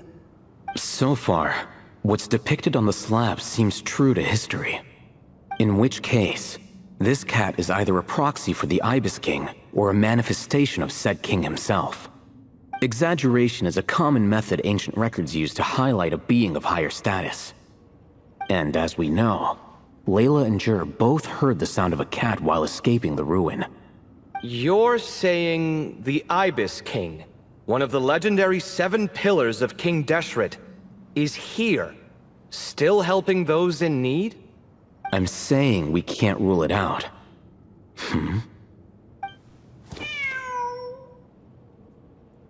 Wait, there it is!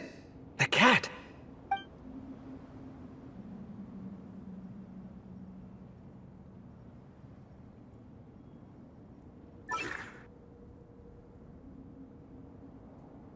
Ah! Marak went after him!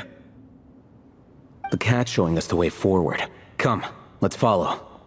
Okay.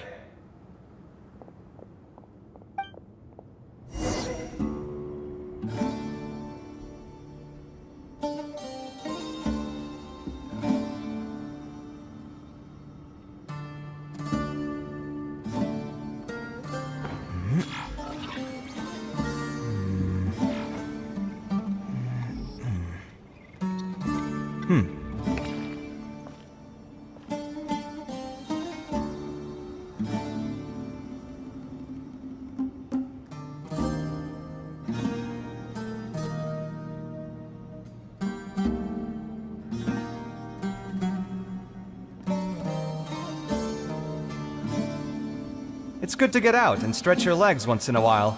People aren't made to stay cooped up inside all the time.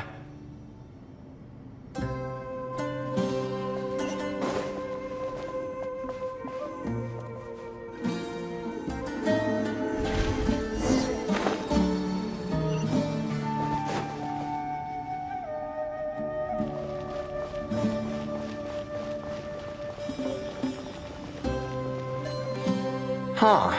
The cat's gone. Yes, but look where he led us. Oh. Another slab. It looks similar to the last one.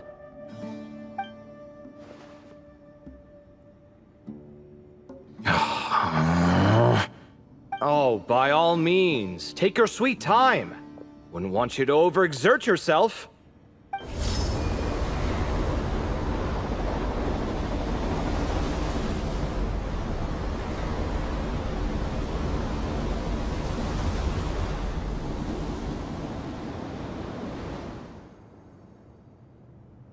Huh.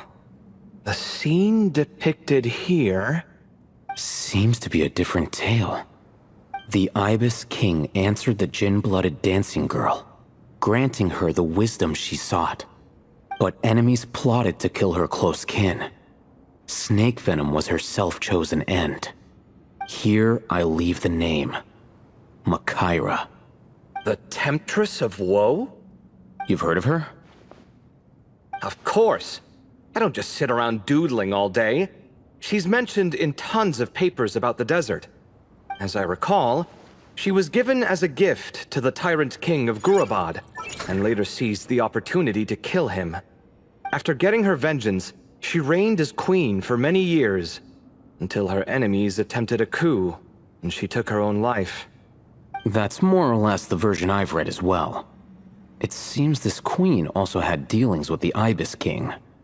Yeah, I'm starting to find this whole granting wisdom business a bit concerning.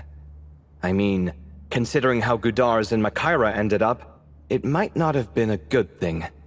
But, at the same time, if the cat guiding us is linked to the Ibis King, then he doesn't seem like a villain either. People are complicated, and the same is true of the servants of the gods, no matter their wisdom or power. Let's reserve judgment for now and keep moving.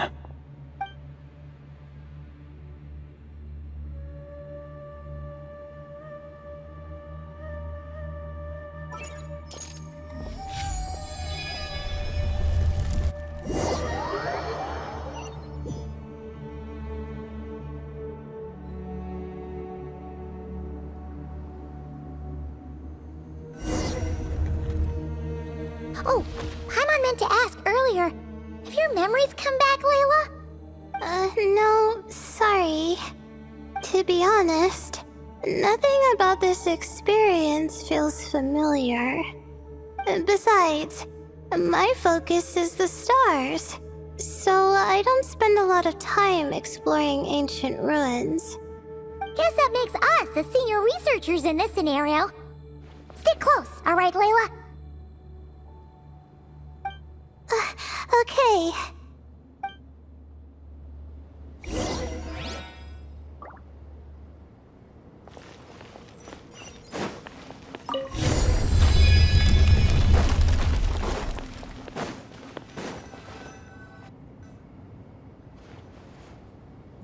Wow. What a tall ceiling. Yeah. For such a big place, it's so empty. Like no one ever lived here. Sure must have been boring to live in ancient times, staring at ceilings all day.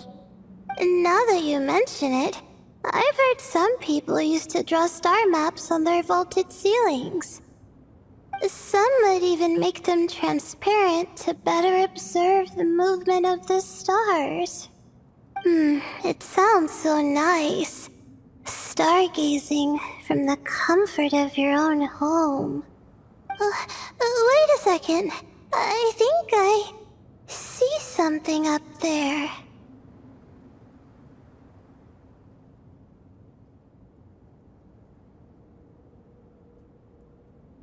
Huh?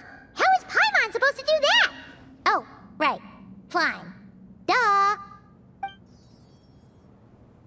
Alright, sit tight, everyone! Adventurer Paimon will be right back!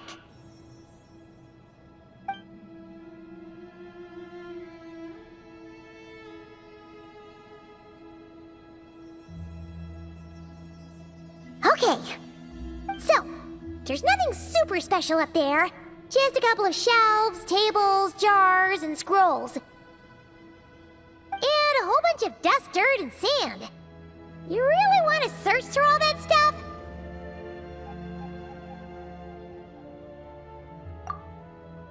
Well, when you put it that way... Come on then, let's see what we've got! Paimon's hoping for... Thanks. I'll stick close.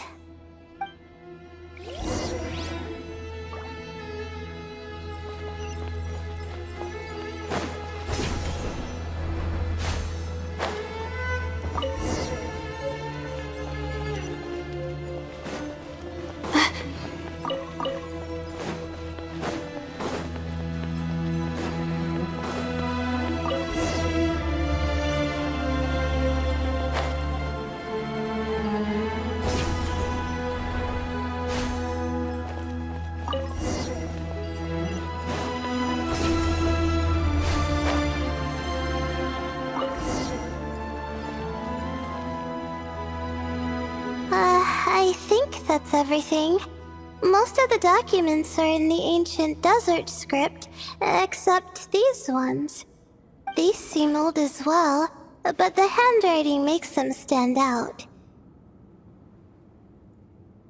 Right! Let's arrange them in chronological order before we read through.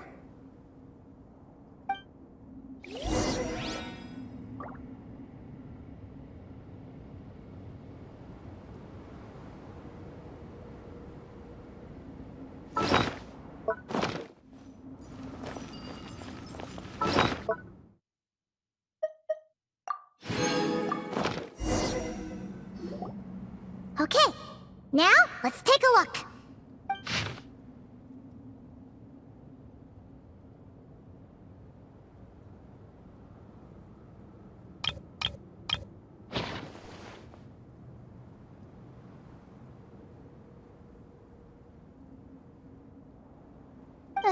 Maybe this person fell in by accident, like Mr. Jur and me.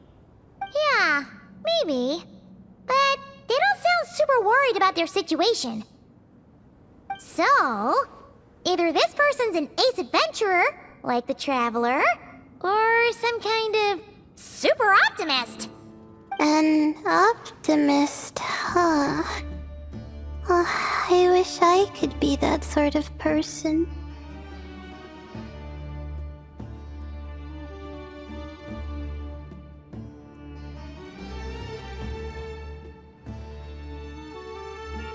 That's right! You're detailed and passionate. Great qualities for an adventuring buddy. This optimist seems super obsessed with exploring every corner of this place. That could have gotten them in big trouble for all we know. Well, I appreciate the compliment. It's almost magical how words like that can make you feel like you can do anything. I only wish that magic could last a little longer. Until I figure out my new study topic, at least. Oh, looks like you were spot on, Paimon. See? Told ya! That's what happens when you don't think things through. And all this talk about seniors and juniors, he was a student just like you, Layla. Whew, he sure talks a big talk for a student, though. You'd think he was some kind of old scholar instead. Huh. What is it? Did Paimon say something wrong? No, not at all. I was just thinking, and this might sound rude, but the way this person speaks is just so...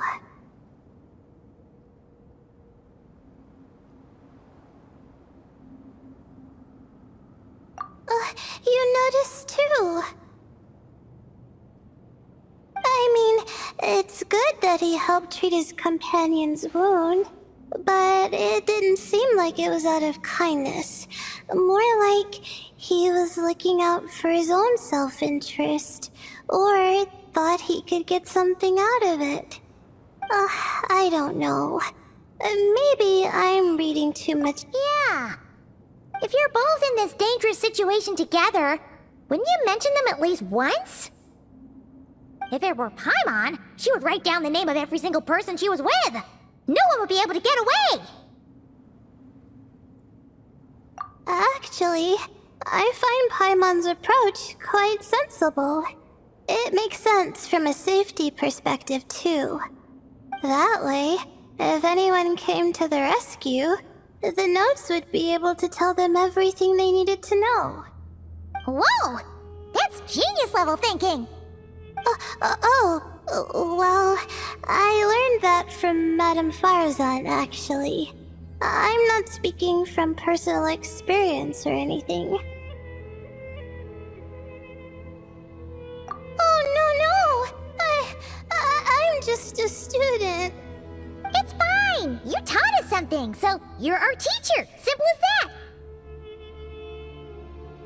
Anyway, from the looks of things, the student who left these notes behind was pretty weird. Let's keep reading. Whoa! Hang on! That's a lot of information. Paimon needs a moment to take this in. The Ibis King. So, did this person actually meet the Ibis King here?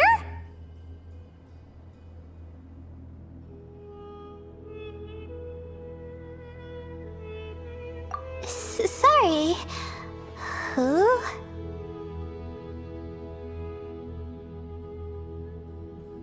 Jeez, not again! Stop teasing her, Traveler! You know she was asking about Nefer. Anyway, Nefer's, a friend of ours. And she's mentioned the Ibis King before, but not in much detail.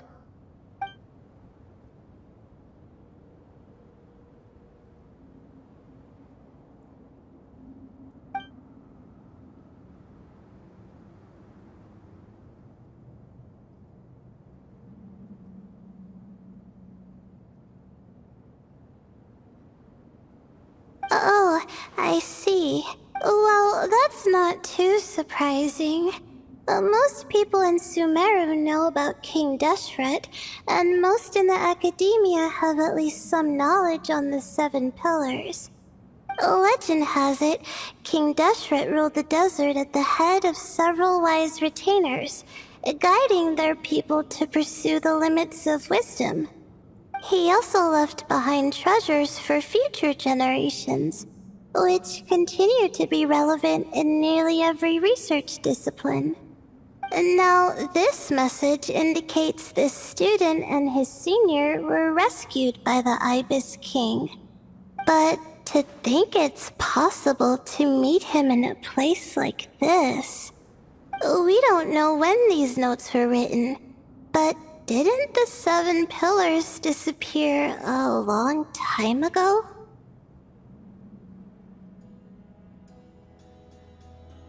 Yeah! The notes made it sound like his powers were restricted. Also, the mention of this form? What is that supposed to mean? I'm not sure. Let's keep reading.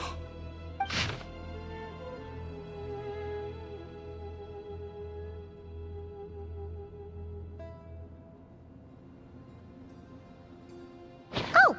This is the last page! There's even a signature at the end. Well, sounds like they made it out. Guess it was a happy ending after all.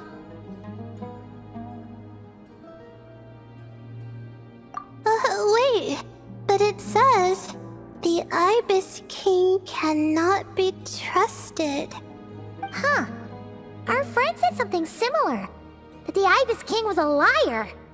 And the notes did make it seem like something wasn't quite right with him.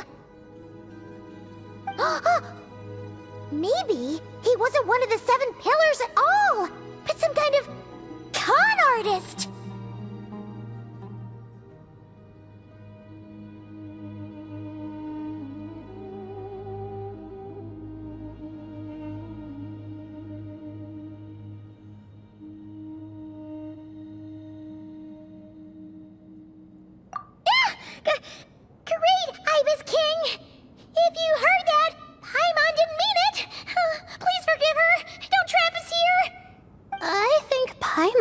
is a good point.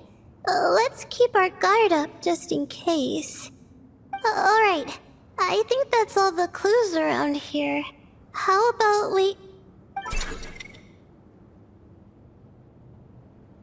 Oh, it's Marak! That means Kaveh and the others should be around here, right? Hello? Anyone up there? Can you hear us? Yeah, we can! You know, sound travels just fine in an empty chamber like this. You don't have to shout. Of course, if you're shouting to express your excitement at being reunited, by all means, pretend I never said anything. Yelling like this is kinda exhausting. Come on, let's head back down.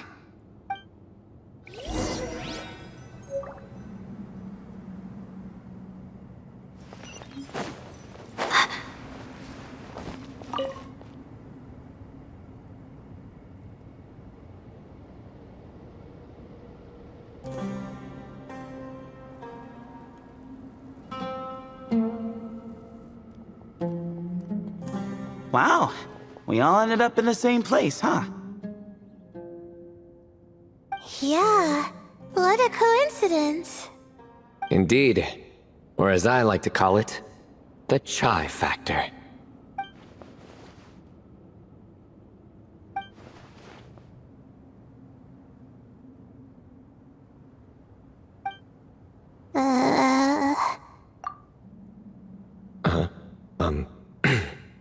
No reply? Just say it. Alright. Because it's spiced to sweet brew again. Oh, hey, that's a new version. Wait, what? You've never heard that one? What are you looking for? A place to sit and read my book. Oh, great. What else is new? Well, looks like everyone made it through unscathed. Let's take this chance to get some water, rest a bit, and discuss what we learned. Sound good? Yeah, let's debrief.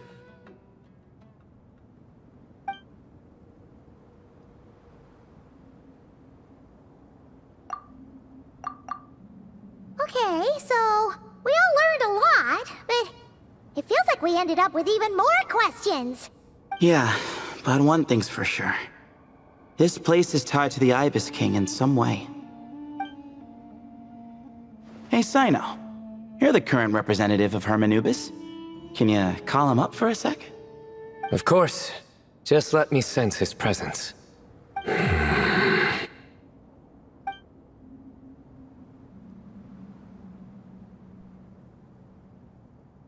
Just kidding. I can't sense him at all.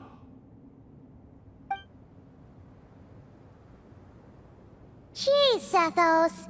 Did you set him up for that one? What are you, a two-man act? Sorry, Hermanubis isn't like the Ibis King. He can possess me, but I can't talk to him whenever I want.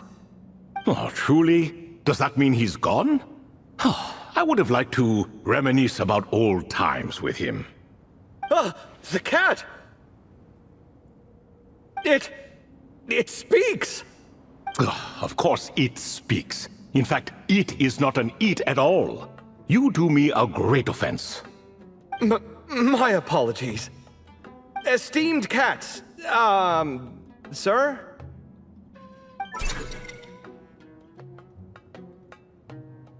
Oh, this little contraption is still here.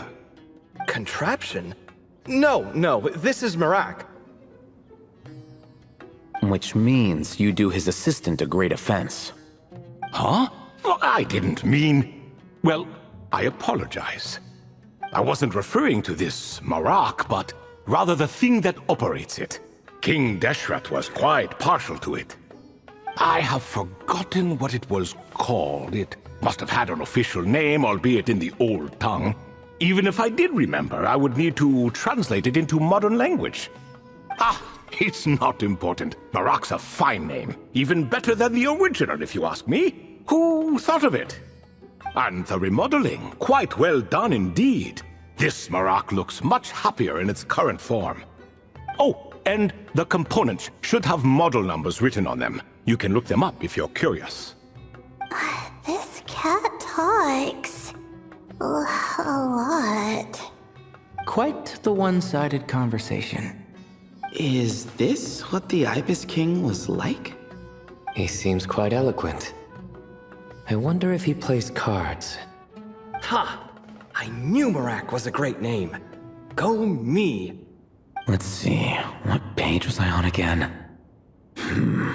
Should have brought a bookmark. That all went over Paimon's head.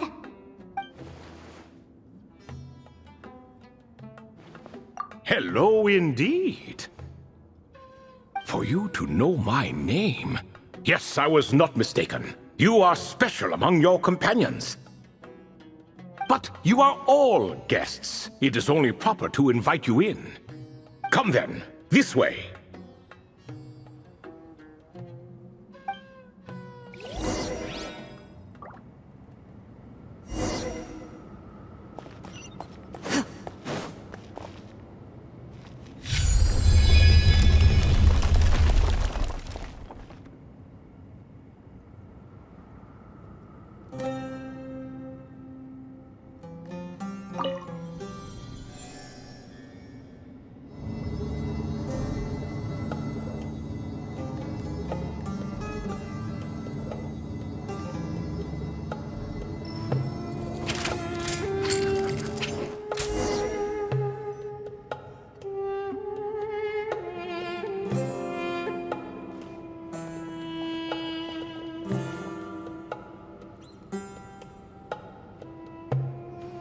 Welcome to my humble abode. Oh, your house sure is spacious, Lord Ibis King. I fear it's not quite what it used to be. In fact, it has long ceased to be my home at all. It belongs to the descendants of the cats I once raised. Such adorable creatures, aren't they? Take the one I'm borrowing here, for instance. A chubby fellow with such lovely fur. Anyway, tradition dictates that a special guest such as yourself be presented with a gift. Alas, it's a first-come, first-served basis, you see. I fear with the passage of time, none are left. What? So the treasure's gone already? Treasure, you say? Not an inaccurate description.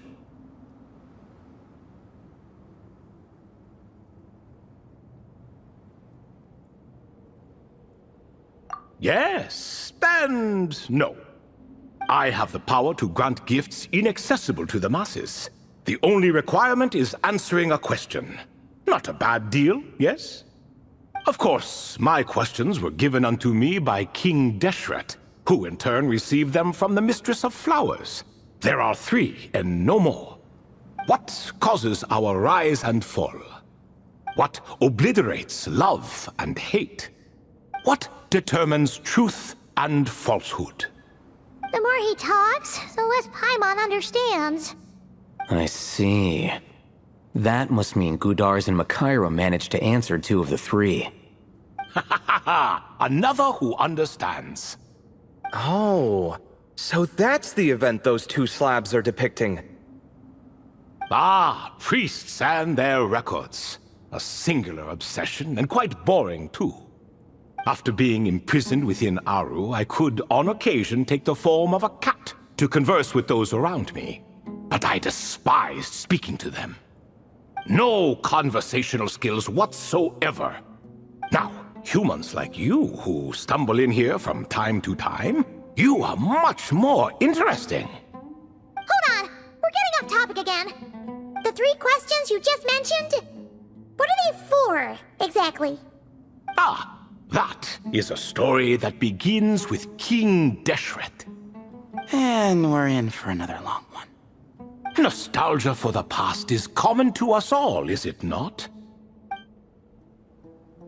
And our king, he was such a proud, solemn man in those days.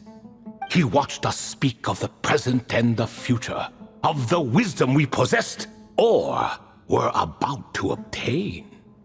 We were his proud retainers, confident in our belief that, so long as each one of us used our abilities to the fullest, progress was inevitable.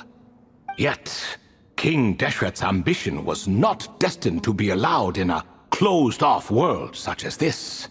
So nothing went as planned. In fact, from the beginning, there were signs an outcome of this nature was inevitable. Because although there were 7 pillars, one was forever absent. Al-Ahmar would insist the Dendro Dragon Sovereign was one of us, but the dragon herself rejected that idea. Huh.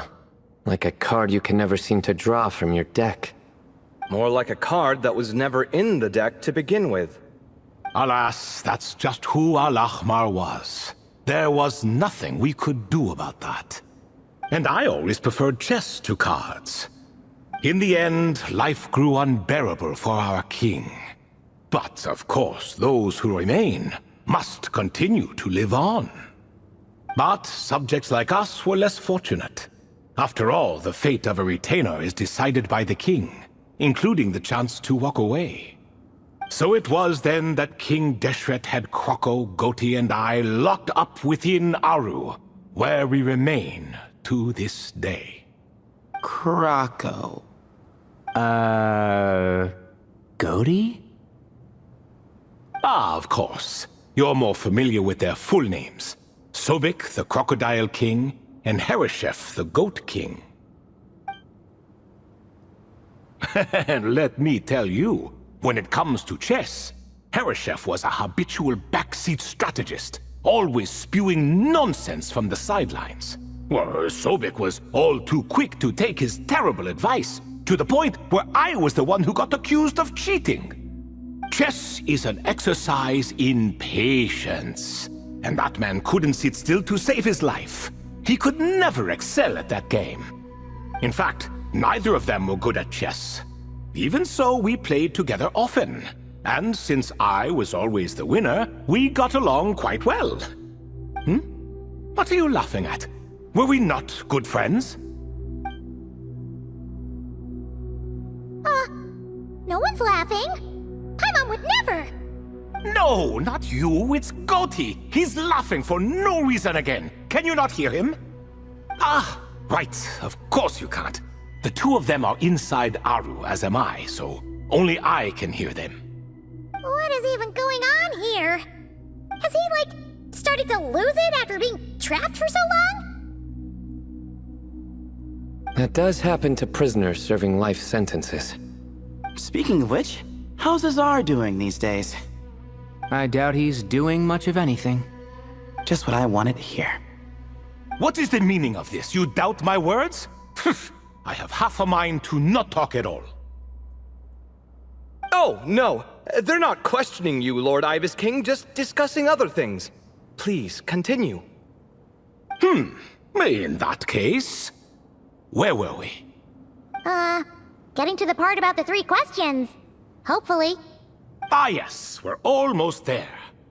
Before I entered Aru, King Deshret said I could be released from my eternal seal if I chose humans who could provide the correct answers to those 3 questions. The first person who caught my eye was Gudars. I asked him, what causes our rise and fall? He answered, conspiracy and betrayal, for it renders the righteous and wise unable to succeed, and thus nations fall. I found his answer quite interesting, so I bestowed upon him the power to deceive. The second human I chose was Makaira. I asked her, what obliterates love and hate? She said unto me, I have nothing left to lose. Vengeance alone can quench both love and hate. I found this to be another fascinating response, so I granted her the power to be loved. But both of them ended up... Now then, young one, riddle me this. Did their answers point to this fate, or was it the power I bestowed upon them that determined their end? I'm just an observer who doesn't understand their circumstances, so I can't answer. A clever reply. I do not wish to comment either. It is all in the past at this point. My only wish was for their answers to be acknowledged by King Deshret's rules, and bring me one step closer to freedom. As for the final person, her fate remains to be seen, so I will not reveal her name. I asked her, what determines truth and falsehood? And found her answer quite compelling, so I bestowed upon her a gift to match. As you can see, however, I have not been freed, so it's clear the answer she gave at that time was wrong. But alas, 3 people were chosen and 3 questions were asked. So now all I can do is wait. Wait until her wisdom is in line with the rules set forth by my king. Until she has found the true answer to that question. No wonder there was no third stone slab then. Or perhaps you're just not ready to include her in the story. Though that might be a generous interpretation. Well, it's not merely because her story remains unfinished. As the remaining priests of this place left or passed on, there were none left to record the events that followed. Besides, stone slabs are few and far between in the Great Red Sands. In the sprawling desert, very few things or people even manage to leave a trace. But sometimes I can't help but wonder, if that young man from several centuries ago had been willing to answer my question, would I have left Aru by now? Wait, so there was someone else? Of course, it has been thousands of years after all. All sorts of people have stumbled upon this place, but I only chose the special ones. That young man had such a singular intelligence, though his companion, by contrast, was rather average.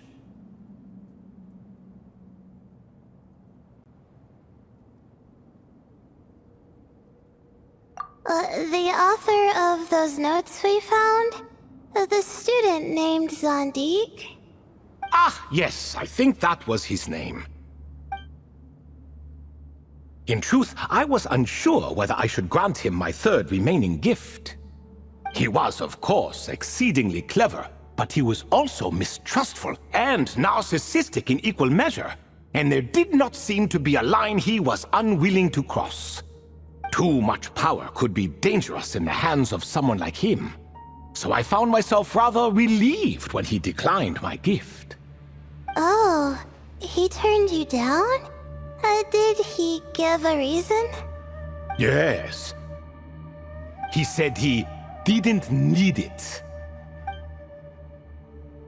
I still remember the look in his eyes. Nothing stood out per se, and still I could sense contempt and disdain radiating from his gaze. I could not give an exact reason, but on instinct I just knew it would not end well to get close to a man like that. So, I tricked him. Stick close to your companion, I said. Only the descendants of Tulatula can come and go as they please. Leave him behind, and there is no escape for you. So, does that mean his companion wasn't a descendant of Tulatula? Oh no, that part was true. The lie was in the other half. Anyone can enter or exit this place. There are no restrictions. I saw that his companion was exhausted and was concerned Zandik might leave him behind, or worse, that some other accident might befall him. So I made up an excuse to prevent Zandik from going a step too far. Oh, and speaking of, Sandik's companion had the same blue hair and pointed ears as you. Wait, does that mean Layla's also a descendant of Tulatula? Indeed. When Hermanubis founded that city, he took in many who had nowhere else to go. Today their progeny are scattered to the 4 winds, and indeed are far more numerous than I could have imagined. So the person you protected could have been my ancestor. Yes, yes. You're very welcome for that.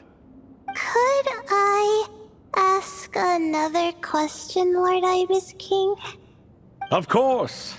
I have nothing but time, I'm afraid. Did you also save me and a man named Jur? I did. You two were quite unlucky bumping into a device King Deshret once used to measure human brain power. That contact caused more knowledge than you could handle to flood into your minds. So I replaced that knowledge with simpler, repetitive information. Of course, the side effect being the same thought repeating over and over again in your mind, but that should resolve itself in time. How many moons are there in the sky? Yes, that was the phrase I used in your head. I forgot the other one, though. I believe it had something to do with food. Both were spur-of-the-moment decisions, so no need to dwell on the meaning too much. Oh, I see. Thank you, Lord Ibis King. As I said, young one, you are most welcome. If you're inclined to return the favor, perhaps you could turn off that device so no one else can trigger it? There's only so much a cat's paw can do, so I'm afraid this is something I must leave to you. Or Marak, I suppose.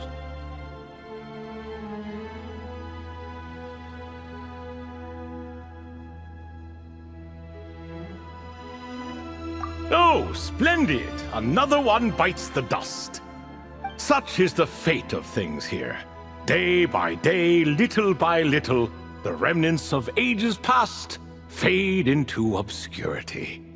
For that reason, the gifts of bygone eras, be they tied to your blood or technological in nature, are not to be revered. They are tools, nothing more. Disrespectful? I simply make the most of what I have. Besides, our king has been gone all these years. What good does it do to revere him now? Oh, are you talking to the Goat King again? No, Croco this time. He's pestering me for another game of chess. Says he wants to even the score. Wishful thinking, if you ask me. If we counted one push-up for every loss, he'd owe me 300,000 by now. Of course, that's just a rough estimate. I've never kept count. It appears that's something you like. Being someone unable to be defeated. I suppose so. All right then. Time for me to extend my winning streak, and for you all to head home.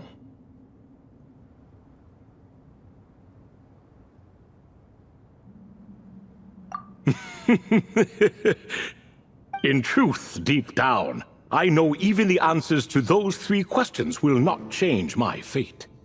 But that is for me to reckon with. Go on now.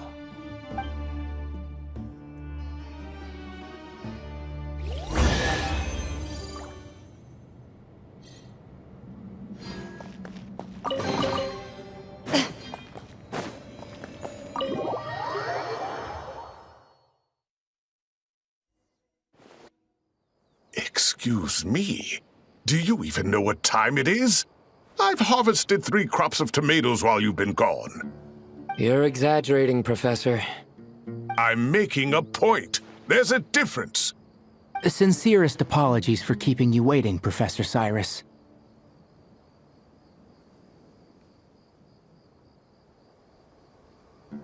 See, that's what I call manners. Now, are any of you hurt? Nope. It went way smoother than we expected, actually. I presume the investigation is complete then. Come, tell me all about it. Oh my, did you luck out? If you've read the work from the Vahumana Darshan, you would know that the Ibis King has, well, let's call it a mixed record. Perhaps he softened up a bit in his old age, and that's why he chose to help you. Or perhaps he just didn't have a good enough reason not to help us. See? Marak agrees. How do you even know that's what Marak meant? That could have just been a happy noise. In any case, there's a lot to be happy about. We figured out what happened to Layla and Jur, and there were some unexpected takeaways too. Yeah, I never expected to learn about my ancestry. I've always thought of myself as just an ordinary student. I never would have even considered something like that could be true. Come to think of it, our ancestors might even have been friends at some point. Huh? You're right.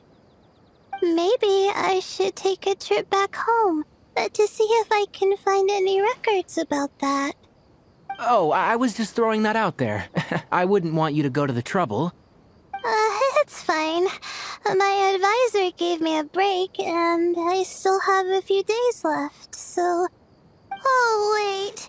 My study topic. I haven't made any progress at all. No. I need to focus on that instead.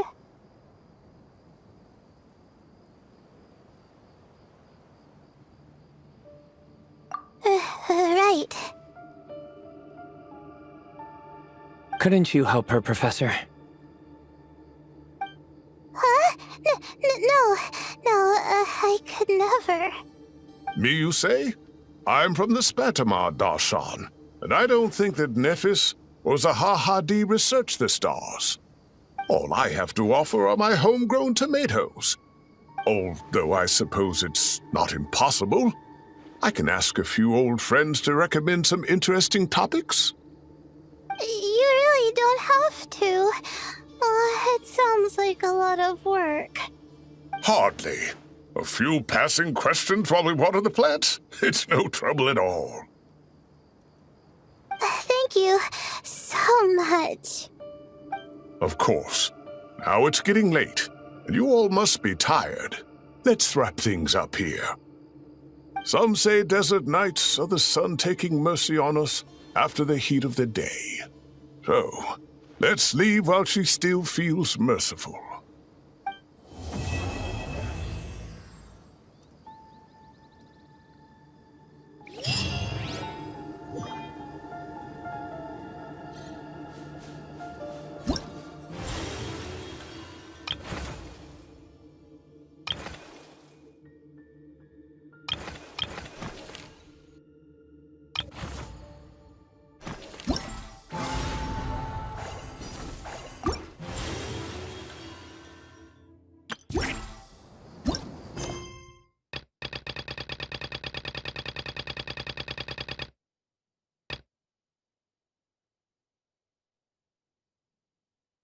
Soon, doesn't the team of specialists take over the management of this place based on our recommendations? So, thank you for all the support. Wow! Sounds like your hard work paid off, Kale. And you're overseeing the transition yourself. Well done. The young students today could learn a thing or two from you, Kale. Your confidence, your proactiveness, your leadership. It's admirable. Not like some of the ones I teach. So focused on theses and research with no practical skills to speak of.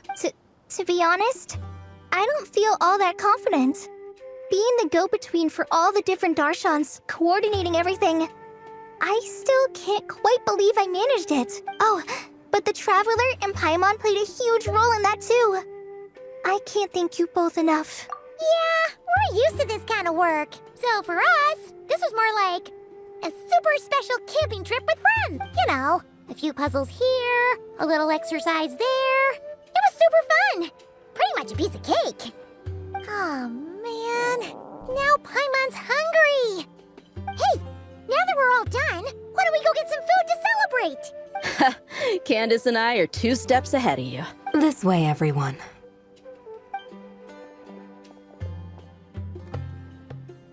Woohoo! A feast! Perfect timing.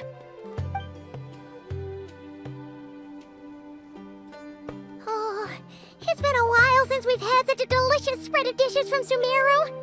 Paimon feels like she could eat twice as much. No, 3 times as much as normal. Huh, is that a challenge? Careful what you wish for. We have your wallet to think about. It's been a while since I've had food from the desert region. It's nothing like I remember. Now this is the real deal. Everything I've tried before pales in comparison. That means a lot, Madame Farazan. If all the researchers who came to our village were so polite, we would have an occasion to offer feasts like this more often. By the way, you planning on doing any sightseeing, Miss Amber? You came all this way, after all. Oh, for sure. I hear that there's a forest full of gigantic trees northwest of Port Ormos, with trunks bigger than the entire width of the Good Hunter restaurant. I'd love to see it for myself. Oh, and I bet I could climb up and then glide down from the treetops. That sounds so fun. In that case, I'll give you some snacks to take with you. Like a dense cake or some dumplings. The wind's strong up there, so you don't want anything too crumbly. Oh, and you'll need a thicker water skin, so it doesn't break if it drops. Oh, dumplings sound great. So soft and chewy. Great thinking, Kale. As for the desert, I'd love to check out some of the ruins, like that giant one shaped like an hourglass. I'll just observe from a distance, though. Your ruins could be protected sites, so better to not barge in. Besides, there could be someone sleeping in there. I'm glad to hear that, Miss Amber. It's for the best. Your body won't be used to the desert environment, though, so traveling could be tough. You'll need to bring moisturizing ointment and essential oils for the skin. Honestly, though, helping set up the Fieldwise Center was the real highlight of this trip. And thanks to you, Kale, I got to make some new friends, too. So I couldn't be happier. Feel free to drop in on me in Mondstadt anytime. I'll show you the best our city has to offer. Don't mind if I do. I had some dandelion wine while I was in Fontaine, and man, that was the stuff. So sweet and fragrant. Not a single bitter note in there at all. And that was the imported stuff. I bet the taste is even better when it's fresh. I'm looking forward to downing a couple of barrels already. It couldn't hurt to take a break from wine either. Those children gave you some hennaberry thorn powder, remember? You could make some tea. Come on, Candace. It's just a taste. The barrels aren't even that big. We're talking like 3 to 5 cups per, top. And don't worry, I'd make sure to bring back souvenirs for everyone. Well, I've heard the Knights of Favonius library has quite the collection. I wonder if there are tomes that approach engineering from a different angle. Could be worth perusing. I'm not sure about the exact number, but the library's pretty huge, all right. What kind of books are you interested in, Madame Farazan? I can write them down and have Lisa get them ready for you. Either way, just leave your Mondstadt travel plans to me. Lisa? Lisa Mincy? Cyrus's prize student who he never stops bragging about? So that's where she's hiding. Ah, this is kind of nice. As friends of ours meeting other friends of ours, then becoming friends in your own right. Yeah. Maybe we should start introducing our friends to each other. Paimon can think of a few who might get along. Huh, not a bad idea, right? Just imagine all the fun we could have.